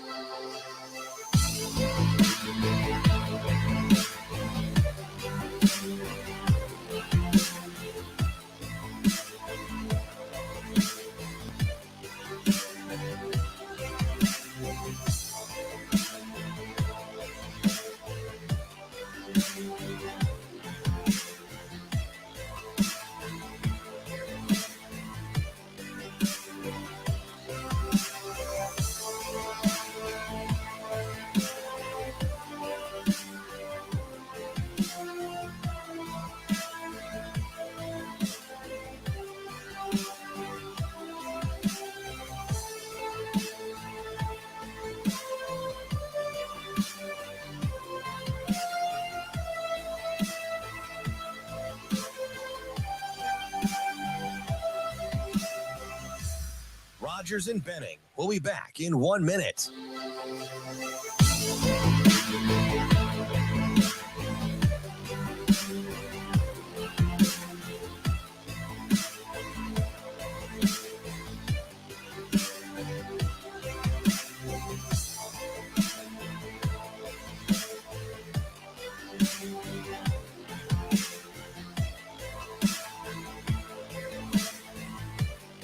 Rogers and Benning will be back in 30 seconds.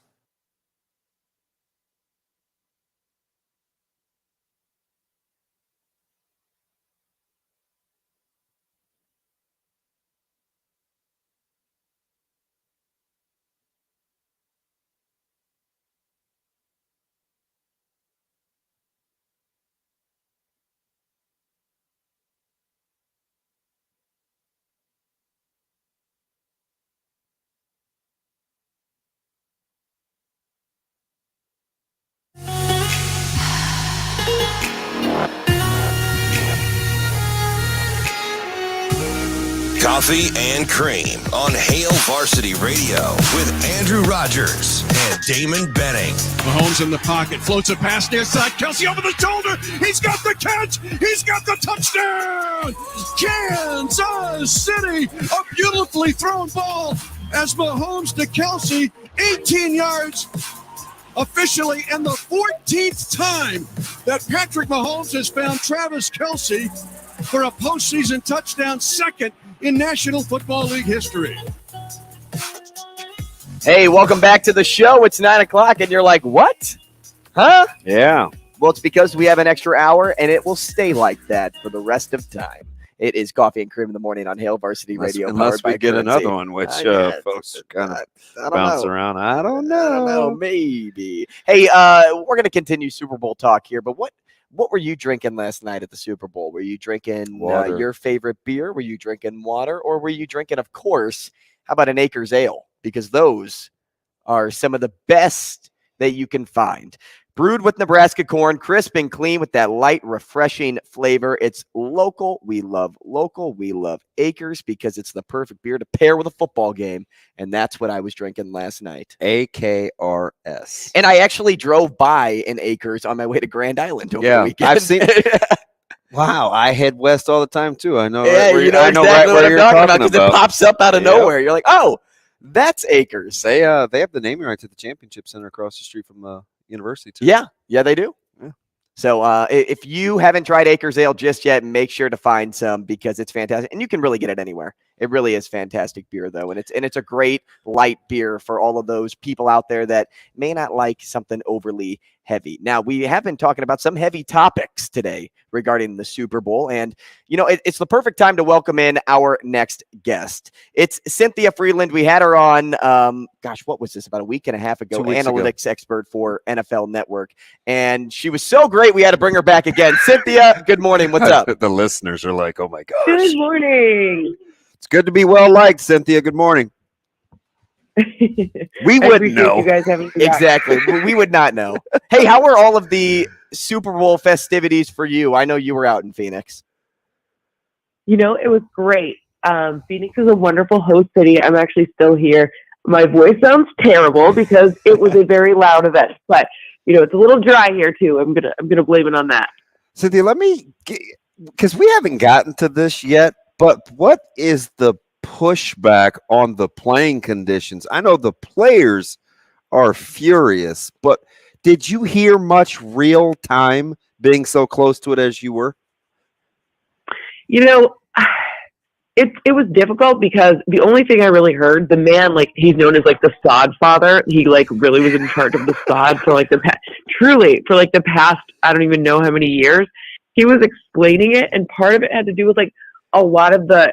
I'm butchering this. I'm not a sod person. It's not my thing. But I do know that he said something about the way that a tarp on the half. I don't know, whatever. So I didn't hear much of it. Truly didn't hear much of it real time, except for the fact that someone explained it to me once you started to hear it on the broadcast. Not to be confused with Todd Frazier, the sod father. The sod father. That is fantastic. Sod father. I love it.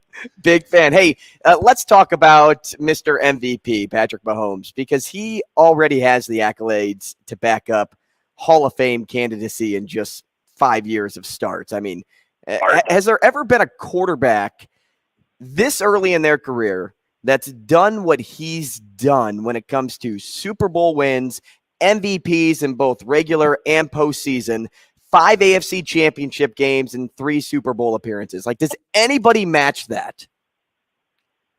No, but at the same time, a lot of people haven't been asked to match that. Remember, Patrick only sat for all but one game his rookie year. Most of the time, these guys are being asked to start on terrible teams very quickly. So, Patrick is a absolute, look, no more Tom Brady. So I think it's okay to say he's, to me, it's very hard. It would be very hard to argue that anyone is better than Patrick, who's still currently playing. Right. So, no, I haven't seen anything like it, but I will say we are asking people to do different things than they did in the past. So, Andrew, Cynthia, it's interesting because I'm looking at what I'm talking about with Mahomes and Hurts, and Hurts in a loss is being really validated in terms of his play. It's rare that the quarterback that didn't win the game is almost getting as much accolades as the guy that did. Do you remember a time like that where we were so quick to validate Hurts' performance or the opposing quarterback's performance?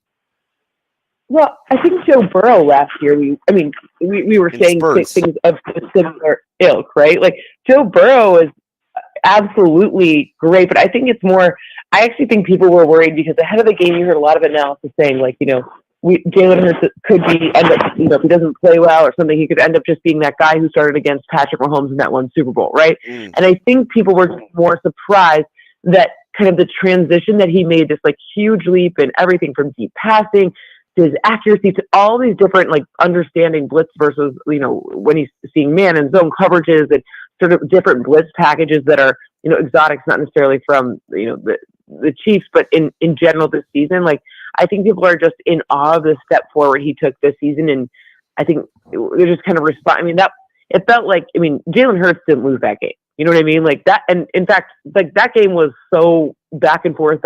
It was not like Jalen Hurts went out there and put up a stinker. Cynthia, a lot of feelings have come out on the show this morning, and it's been centered around officiating for the most part, which, kind of just happens now because Twitter and other forms of social media can be this sort of cesspool for attacking NFL officials or sharing feelings or blaming this, that, or the other. We saw, is it a catch? Is it not a catch? We saw, is it a hold? Is it not a hold? But I want to ask you this. What do you think's the bigger call?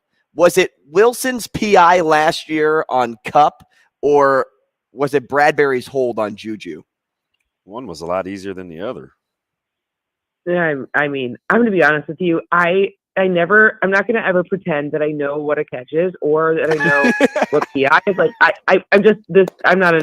the people who do officiating stuff, like that's a hard job. So to be honest with you, look, I think the bigger call, oh man, that's a great question. I'm going to go with last year just because it felt like that one changed the cadence just like a lot more, but I don't know. That they're 6 of one, half a dozen of another, really. So, because I'm looking at all the efficiency metrics, the quarterback play, the 27 of 38 for Hurts, the 3 rushing touchdowns, Mahomes rushes for over 7 a carry, only 6 incompletions. When you look at the efficiency in which the quarterbacks played with sans Hurts fumbles, doesn't it seem disingenuous to make it about a call? It feels like it feels that way. Here's the thing.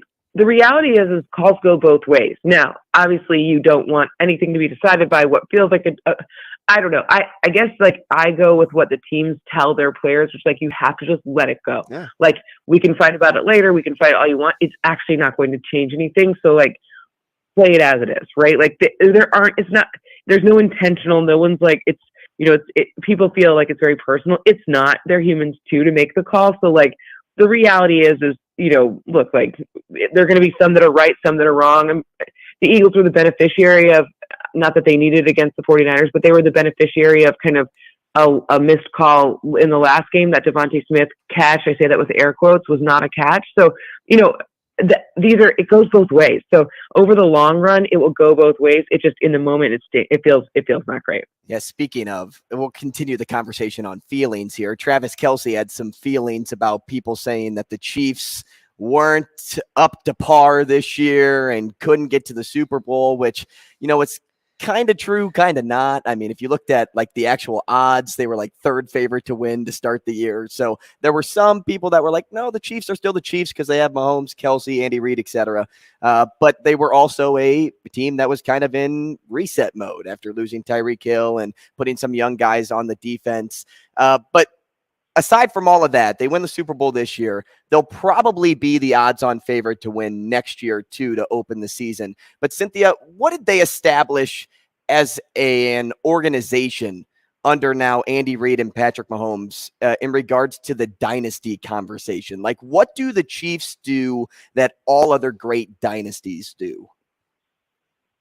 they figure out a way to have their quarterback, who's the best in the game, create, like, he has a huge contract, obviously, but the way that it's structured allows them to still pay other players. And I understand that the cap went up, so it sounds crazy to say something like that.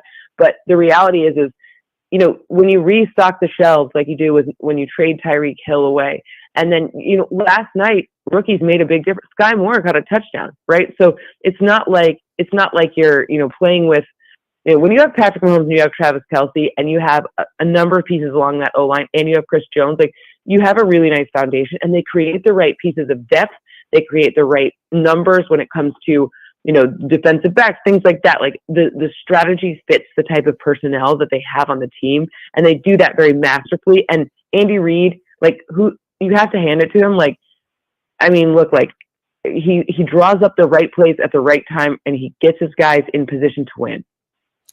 Cynthia, let me ask you something, because you mentioned cap space and quarterbacks, and I'm just going to go back to the original format with the playoffs. And Herbert obviously is going to get the big extension and rookie contract for this calendar year.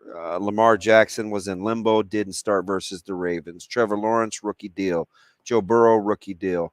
Allen's going to get the monster deal. Tua didn't play, rookie deal. Jones had the rookie deal. Kirk Cousins got paid. Dak Prescott got paid. Tom Brady got paid. Geno Smith sounds like will get paid. 49ers, kind of the X factor, but with a rookie quarterback combo. Plus, they move on from Garoppolo. How does Cynthia Freeland build her team outside of just the, rookie contract, put pieces? Because it's not that easy. But you do have to manage the cap space. What does the data show you on the type of quarterback you need to move on from or keep in your organization? Well, the thing that's funny is, and I point this out because it's oftentimes teams that sign big quarterback deals often sign big other position deals. And it's really getting those other positions sort of wrong. Like, you have to get quarterback structured right, but you have to get the other things structured right more. It's more important. When you talk about Dak, think about contracts like Zeke Elliott, who didn't have the production to match the contract that they're paying him for. Look at the Saints, that Michael Thomas contract, even though they restructured it, that hampers them all of the time, and he's not even on the field, right? So the reality is that we can blame it only on the quarterback or the quarterback contract, but really it's the fact that, like, you can't get yourself in a jam. You have to be flexible at a lot of positions, and you can't overpay for positions or players that aren't going to at least help you, enough. Meaning, like, Zeke was healthy. Like, Michael Thomas, that's another story. He's been, not playing. But, like, the reality is like, you have to have this nice balance of enough of the guys that are the dudes, and then you have to have enough of the depth to round it out, because injuries do happen. Okay, so Cynthia, when do you think? How many years roughly, just generally speaking, if you're the GM, would you move on from a quarterback on a rookie deal to know that this isn't going to be your guy? New York Jets, I knew it wasn't going to be my. I'm thinking of Tua. Yeah. I'm thinking of Zach Wilson. Like, some of these franchises are going to have to make some tough decisions. I think you move on from the guys who that do not allow you to execute to the highest level. Meaning, for example, like, you didn't bring it up, but if Lamar Jackson if the coaches and what goes on in that building, if that doesn't feel like a fit anymore, obviously that's a little bit different situation. They can franchise him, et cetera. But, like, then they should figure it out, right? Like, meaning move on or do whatever, like, fix it, whatever. But the reality is it's very hard to find a good quarterback. They aren't replaceable. The guys, it's not like, the reason that they can command such big salaries is because they're a very scarce resource. So the reality is no, you have to figure it out, but you have to also figure it out with all the things that are, like, being mindful of what's the actual scenario you're in, right? Like, are there a dearth of wide receivers you could go out and restock the shelves with? Are there great O-linemen available in free agency or at the draft, like the kids in the draft that you're conceivably able to put on your team? Are they going to be able to do the things that the team needs? That's where being a GM is tricky, because it's a recipe. It's a little bit more salt, then a little bit more sugar, then a little bit more fat, then a little bit more acid. It's not, it's not, this is one thing and poof, it's, the whole thing's made. Well, speaking of young quarterbacks and whether like that's the option, or maybe if it's hitting free agency and grabbing a veteran quarterback, I was looking at your mock draft that you released a couple of days ago, and you have the Texans taking Will Anderson Jr. And the reason for that is you have them solving the problem of quarterback in free agency, which I think that's like the only draft where I've seen somebody say, hey, we're going to take a player and then worry about the quarterback in free agency. Why would you go that route? Well, if you look at the models that we've seen from like Robert Saleh, for example, who actually, ironically, same sort of path as DeMeco Ryans, meaning DC at the Niners and then to head coach. Build with what you are strong with. When you have, the Texans have a lot of needs to fill. So when you have to figure out a lot of positions, build with what you know. Like my ideal, like when I'm sort of tongue in cheek hinting at the fact that perhaps they get a guy like Jimmy Garoppolo, who the head coach has experience with. You don't necessarily need to turn the entire organization around in one season. Figure it out from the fundamentals out. And if DeMeco Ryans, who has a really, really ethically smart defensive mind, if he can get pieces like Will Anderson, put them in the formula now and early, and solve with a free agent quarterback, of which we'll probably see a lot of movement this season, then you're actually sitting much prettier and able to develop in a much stronger way than if you went out and reached for a quarterback. I don't know exactly, like his OC, I'm somewhat familiar with. I love their quarterbacks coach, Hurrdat Johnson, but none of them have ever, quote unquote, picked a quarterback before. So it's one thing to work with it, or having been a former quarterback. It's another thing to pick a franchise quarterback. So the reality is play to your strengths, be smart about it, and build with the fundamentals. And look what happened for the Jets. You mentioned Zach Wilson as being one of those quarterbacks we don't know about. Well, their defense is certainly not something we don't know about. Their defense was awesome. Gosh, you sound just like DeMeco Ryan. I'm a big DeMeco Ryans guy, even though I'm not a Niners fan. I just like how he approaches the game. And he talked about, this was last week, making sure that the pieces are right around the quarterback to take pressure off of the quarterback when you're looking at guys in the draft. And I wonder, Cynthia, especially listening to you again this morning and following your mock draft, are we moving that way where more people think like you two? Because I still see a ton of quarterbacks, and I mean, props to you in your draft, because I don't think you have quarterback going before 7. She doesn't. I don't. where they don't panic for a quarterback, they try to get the other pieces right. I mean, I feel like if Andy Reid were somehow drafting in like the first 2 picks, which obviously he isn't, then maybe it would be different, because this is a person who we've seen develop quarterbacks very quickly and time again, right? But I don't know. They won't move that way. Like I went to college with the GM of the Bears, right? So I told him, I was like, you should tell everyone that you want to trade your quarterback, and you want to like tell Justin, like, okay, listen, you're going to hear some weird stuff, but I'm just trying to get you the best, the most draft haul ever. And I'm going to tell everyone that we're going to take a quarterback so that people will trade up, right? Like, I'm like, just gamesmanship it. I'm like, just tell everyone that. Be like, I'm going to get you a pass rusher. I'm going to get you maybe even an O-lineman. Like, come on, like, you're on board for this, right? But the reality is like, it's just not how, they're just, like I said, it's a scarce resource, and getting it right is so important. So people are going to take as many shots as possible to do that. As I think about the Bears, because that's my team, Cynthia, you hit it at home for me. Because of all of that stuff coming out with, hey, Justin Fields is our guy, and the idea is, okay, well, they're not going to take a quarterback, so like, is it really worth trading up for 1 when I could maybe, hey, trade up for 2 instead and try to give Houston more stuff, or 3 with Arizona and so forth down the list? Like, do you think that was a strong play by the Bears just to say like, hey, we're going to take our guy regardless? Or do you think it's even going to matter come draft day? Because if people want their guy, they're going to trade up for their guy. Great question. I think that, look, they're going to trade up for their guy. I do believe at the end of the day, it's probably better for Justin Fields' mental health. If you say it just in general to seem like we're throwing our weight behind someone. But again, someone will trade up. They just maybe lost themselves as a target. You know what I mean? It's a great question, but long story short, I think that they'll end up being okay. It'll end up being playing out just fine anyways.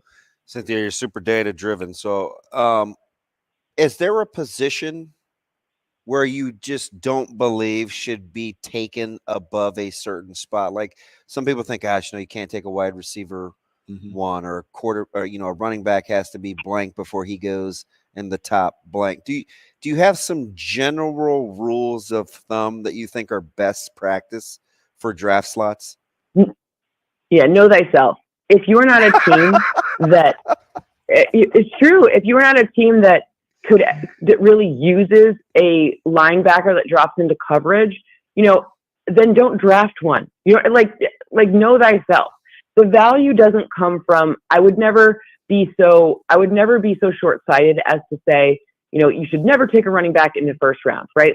I have the Cowboys taking a running back in the first round. I think because they won't be able to, I don't believe they'll be able to Robinson, keep right? If I remember right. Exactly. Okay. Bijan Robinson, I think, is a very valuable asset.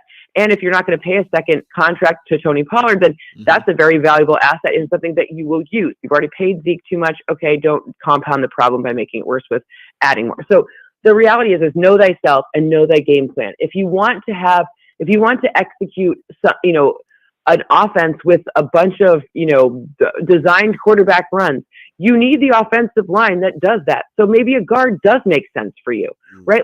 I don't care. You have to know yourself.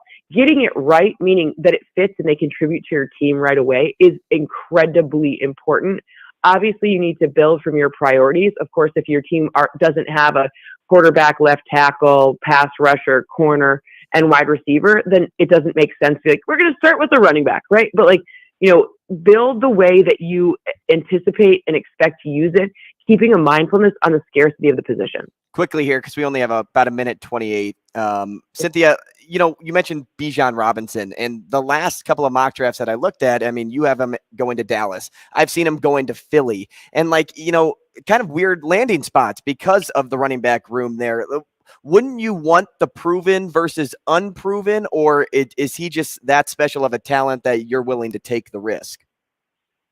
I think that when it comes to top end running backs, those are the ones you don't want to overpay in a second contract. So if you have maybe you don't have that top end running back on the rookie deal, or whatever it is, that's where that rookie deal is probably smarter. If someone has just absolutely overperformed and now they're going to command too much money in the marketplace, then perhaps you take a guy like Bijan Robinson, who forecasts to be amongst the guys who get the next big contract. Well, we really appreciate you joining the show this morning. Thanks so much. We know you were busy. We know you had a long night last night, but you knocked it out of the park. And since we're transitioning to baseball now, I can use that term. Thank you so much for having me. Always a pleasure. That's Cynthia Freeland, C Freeland on Twitter, analytics expert for NFL Network. We'll have her on again, probably closer to the NFL draft, maybe even during the combine. Who knows? But when we come back, I want to play Take It or Leave It, and then I want to talk a little baseball. So that's how we'll wrap up and end the show. Stick around. It's Coffee and Cream here on Hail Varsity Radio. Rogers and Benning will be back in 5 minutes.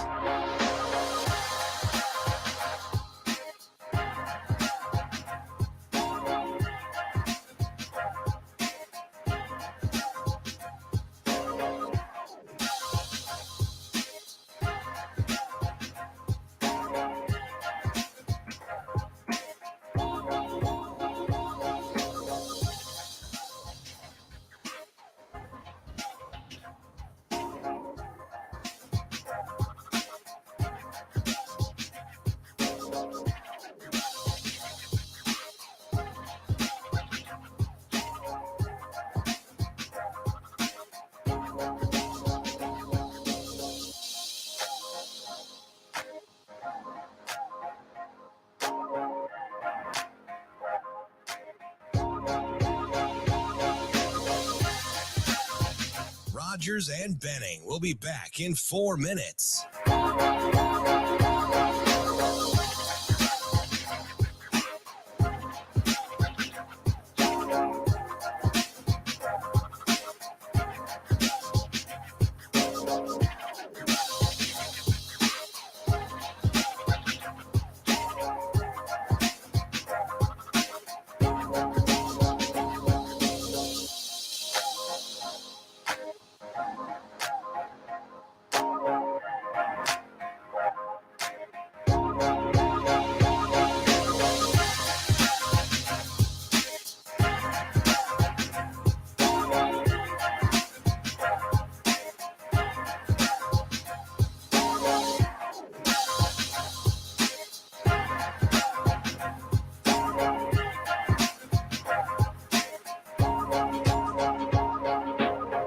Rogers and Benning will be back in 3 minutes.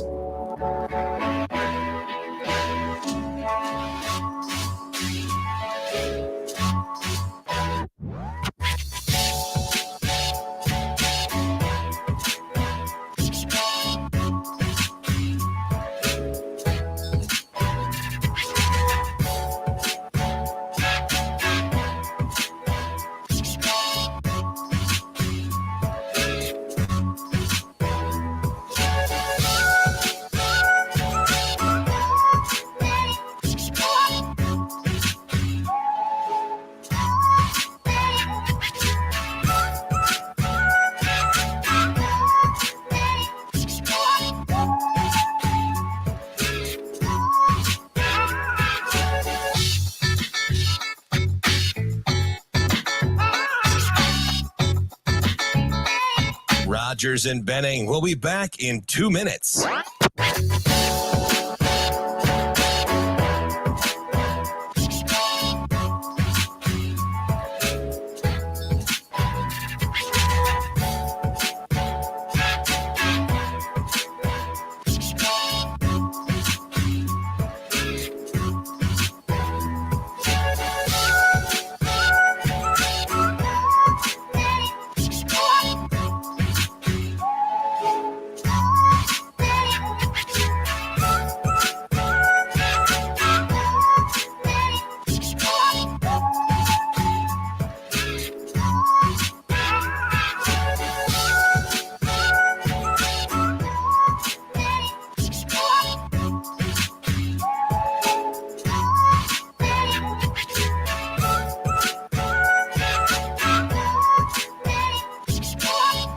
Rogers and Benning will be back in 1 minute.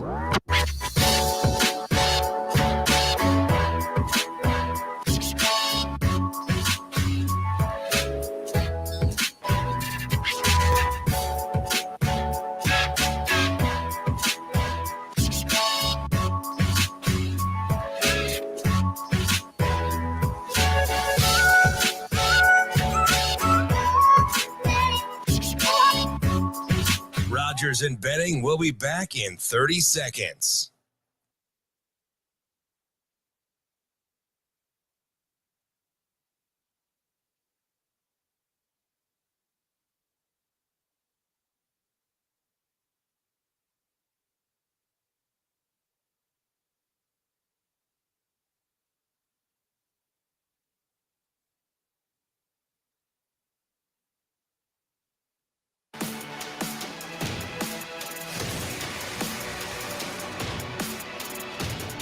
Coffee and Cream with Rogers and Benning on Hale Varsity Radio. Day one of what is to come. 3 hours, 7 to 10 live local radio. Trying to do it better than anyone else because we just want to be in cahoots with one of our partners. That would be Dingman's, who tries to do it better than anyone else. But they figure things out. I can't even figure this thing out that you gave I me. will see them shortly as I have 2 new tires put on Goodyear? my vehicle. Whatever comes on that stupid vehicle out there that that costs a ton of money. Seems to be a nail magnet. But yeah, fantastic customer service and timely too. Got me right in on time, walked me through. I saw my truck on the I don't know. It's like up off the ground, whatever they put that thing on, and The lift. He's like, "Hey, yeah, sure, that's a good word for it." Like, we're gonna tear these tires apart and see what's going on. And comes back out and he shows me a picture of not just one nail but two. So, which is crazy that it only was a slow leak for you. Yeah. So one is like on the inner wall, and it's in the middle of the tire between the treads. So it's in a quote unquote good spot. But then we got into this discussion over like the speeds per second and the rotation of new tires on all-wheel drive and four-wheel drive versus not having new tires on just the front two, and like the timing speed. And I was like, hey, listen, it's at least. Are you just nodding your head at this point? Are you? It's so over my pay grade, but I get it. Shane told me about this one time between having a tire that was worn down and a tire that's new. Right. The Revolutions. Mm-hmm. But with my suspension, I'm doing both at the same time, but my front tires will be significantly worse than my back tires. So he was just telling me about, is it timing, speed, whatever it is, that can be. You two Dingman's so good at what they do, and they're busy. So make sure you give them a call, because there was a line of vehicles. And how about Darcy stopping in? She's like, yeah, I'm kind of a stalker because I listened to the show, so I knew you had an appointment. I just wanted to make sure that it went well. And I was like, that is awesome. Super. I wouldn't even call that stalker. I would just call that. That's what she's. Yeah, I know, but that's what I'm just saying. Cool. Right, you know what yeah. I mean? Like, so yeah, that can definitely be you two. 4 great locations, family owned and operated. And me with family. And taking care of the community. That's kind of my baby. So are you like driving through like a construction area at all? I was thinking the same thing when he said the nails just pop up in my tire. Listen, you guys. So Shane, this is how many tires in the past 9 months? I don't know. I mean, I've known you for 10 years, and it's got to be at least 10 tires. Dude, I've had a problem with nails and tires too. So this will be my 4 and 5 in the last 9 months. Wild. 5 tires in the last 9 months. Yeah. I'm so unfortunate. I got a wheel weight stuck in my tire. A wheel weight. Have they been on different tires? Opposed to a fake weight? Shane, it has been the back right and the back left, but mostly the back left. So you asked me about my travel habits.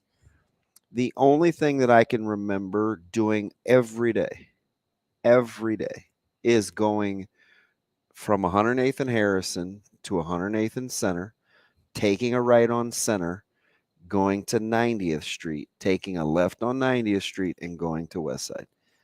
That's outside of coming here. Mm-hmm. That's the only thing that I do every day. Now, Center Street along 96 to 90th is you would think a debacle. But you would think with technology the way it is today, that as soon as you hit the nail that year, they would just tell you. Yeah, but it's like the story of my life. It's a slow death, man. Dude, I get it. I took my car somewhere in Sioux City one time for a nail in my tire, got the car back, drove it, said low air in another tire. So I went to Casey's to fill it up. There was a nail in the tire. It got a nail in the shop. I just found out that Casey's has free air. Yeah. It's kind of off to the side. Just found out? You know who else does? Come and Go. Well, I knew because when I lived off of North of Fort, QT, I think does. I would go to the one on 129th and Fort sometimes, but I didn't. And the Casey's one is kind of off the beaten parking spot, and it's every Casey's is coffee different. Shop. Everyone is different. It could either be on the side, it could be like next to the actual building, it could be like in a random parking spot. Yeah, it's all over the place. And I've been going to Casey's because Zoe has a thing now for their cinnamon shiny donuts, which is just code for cinnamon glazed. Yum. Yeah. So Zoe would definitely be Team Honey Bun. Speak of the devil. Did we just speak her name into existence? No way. Unbelievable. We just spoke her name. Is this because you felt bad for me? She is sensational. My as goodness. Darcy That's fantastic. Brings us cookies. Darcy, thank you. See, this is why we love Dingman's. Well, I do have right to here. say, she let me off the hook slow because when the gentleman came back from the back, Darcy was just getting ready to leave, and she goes, I This said, is what so hey, Darcy just I said, brought up. hey, how's the vehicle? And he says, oh, I got a couple things. And I go, bad news first. And she goes, well, on that note, I'll see you later. On that note, I'll bring cookies on Monday. Today, 11:30. Yeah. So I'm very, we appreciate you. I'm This very is great. discouraged, but I'm very happy. But thank you for the cookies. Yeah. I'm taking one too. I know I don't deserve it, but I'm taking one. No, I'll share. In fact, yeah, he's not a sweet guy. Oh, This was planned, Yes. so I could have the full batch of cookies. Well, take care of Shane. He wants to come from back there so bad. I know. Good. Thank you. Thank you, Darcy. Yeah. So on the bad, I know that was What weird. what a thing. Just That was like awesome. Spoken into existence. Want some cookies? Shane, let's play Take It or Leave It. We got about half of a segment left after talking about Dingmans and tires and cars and. Which way do I drive every day? Yeah, exactly. So- Shane, kick us off. Take it or leave it. Travis Kelce will be the last tight end to 10,000 yards in this century.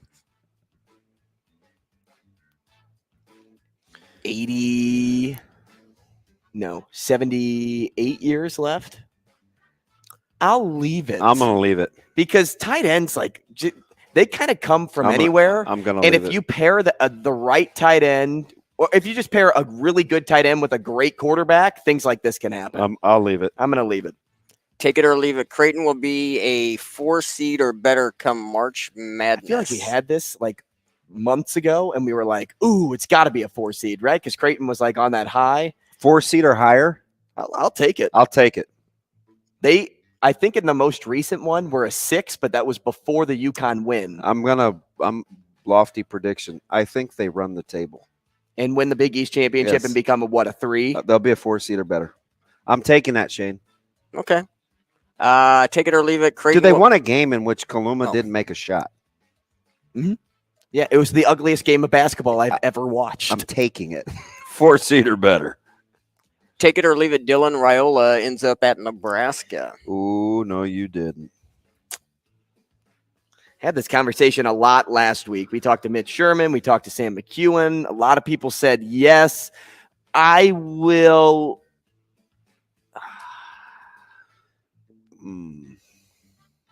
I'm going to leave it. I'm going to say that he is going to end up at a contender school right now. And if he changes his mind later, he has that option. Oh, gosh.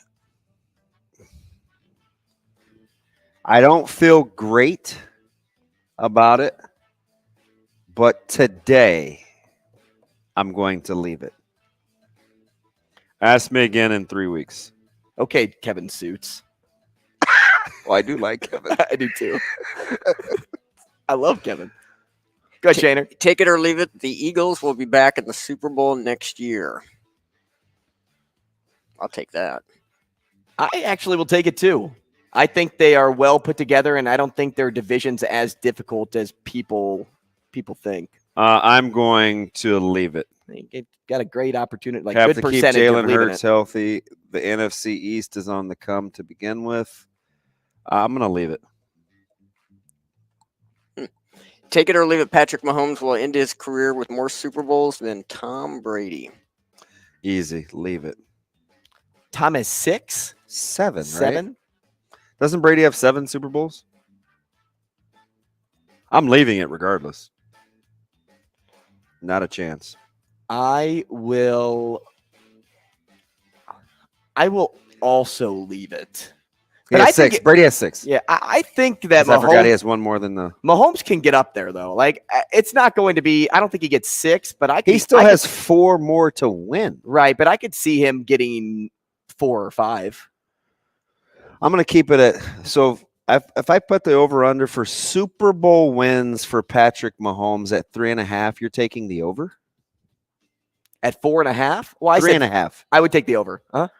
4.5, I'd be like, that's on the high end of what I'd like 2 to more be for comfortable Mahomes. with. He's the deal. And if you're talking 5 years, he already got 2. What can he do in the next 5 years? How many more years does Come on. Andy Reid have left? Exactly. Let's talk some baseball. Pitchers and catchers reported today. We'll talk about where we like the teams in spring next. Clear.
Rogers and Benning will be back in 3 minutes.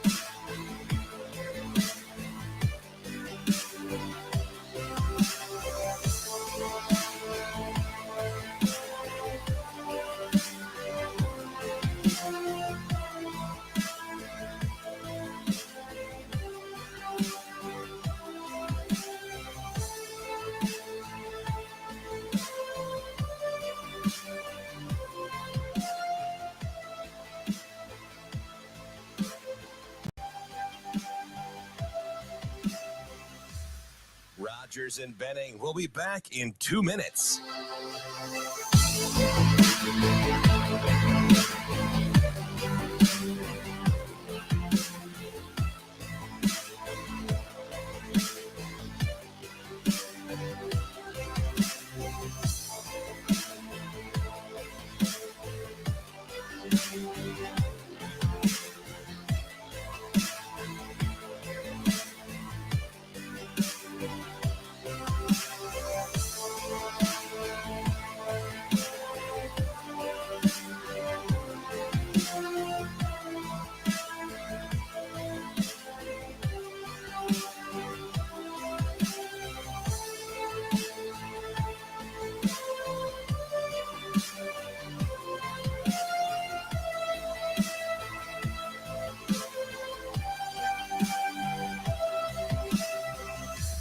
Rogers and Benning will be back in 1 minute.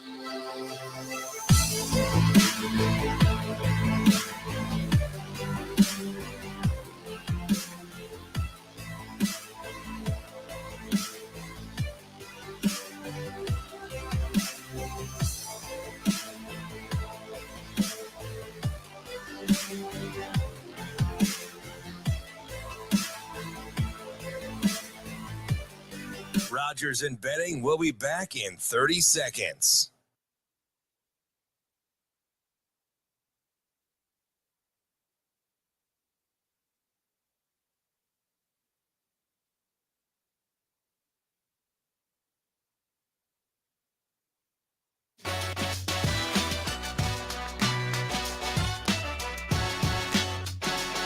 Coffee and Cream with Rogers and Benning on Hail Varsity Radio.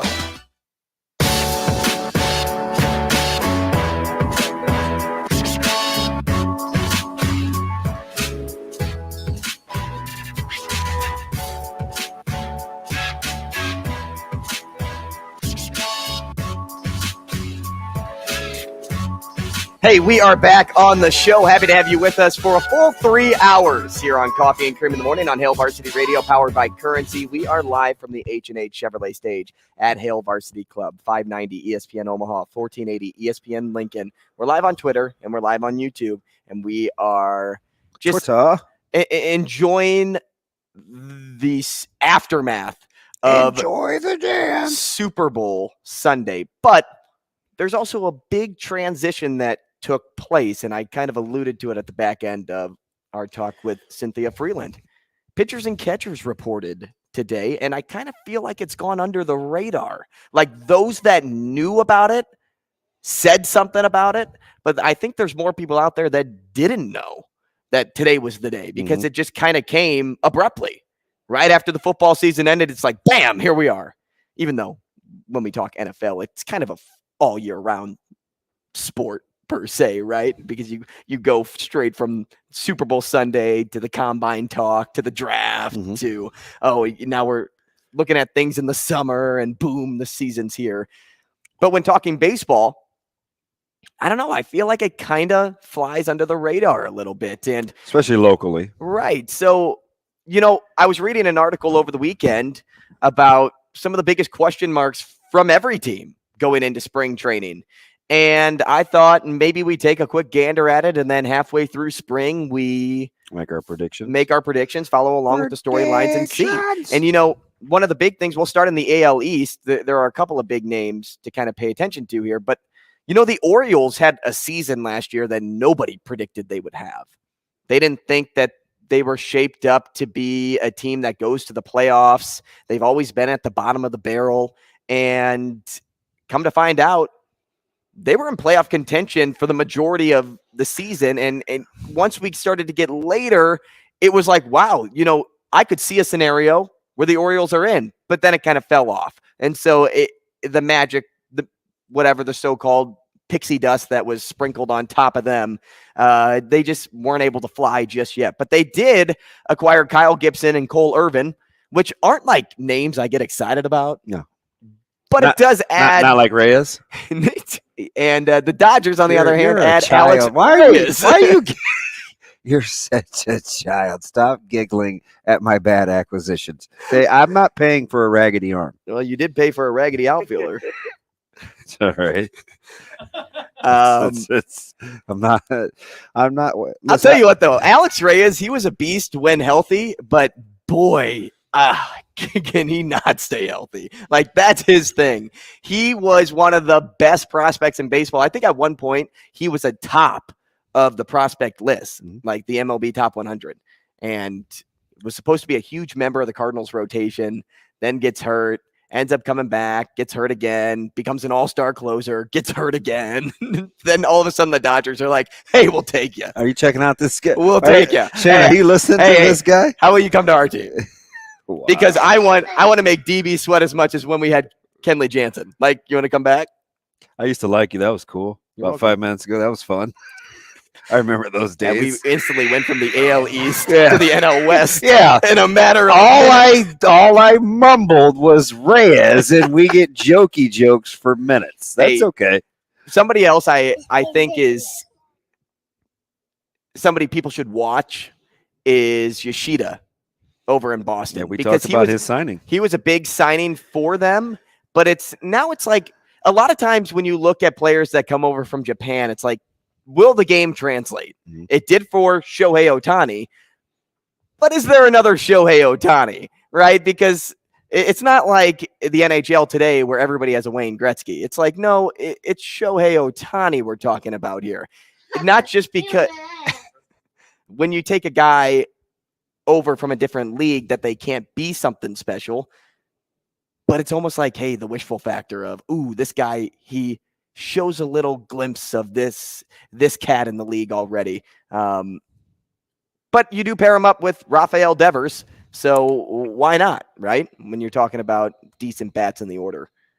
Aside from those two, do you like what the Yankees are doing? I do, and I think those arms they're going to have to come around and be top notch. But the team that I like that made moves for the other reasons than what you'd think is the Blue Jays.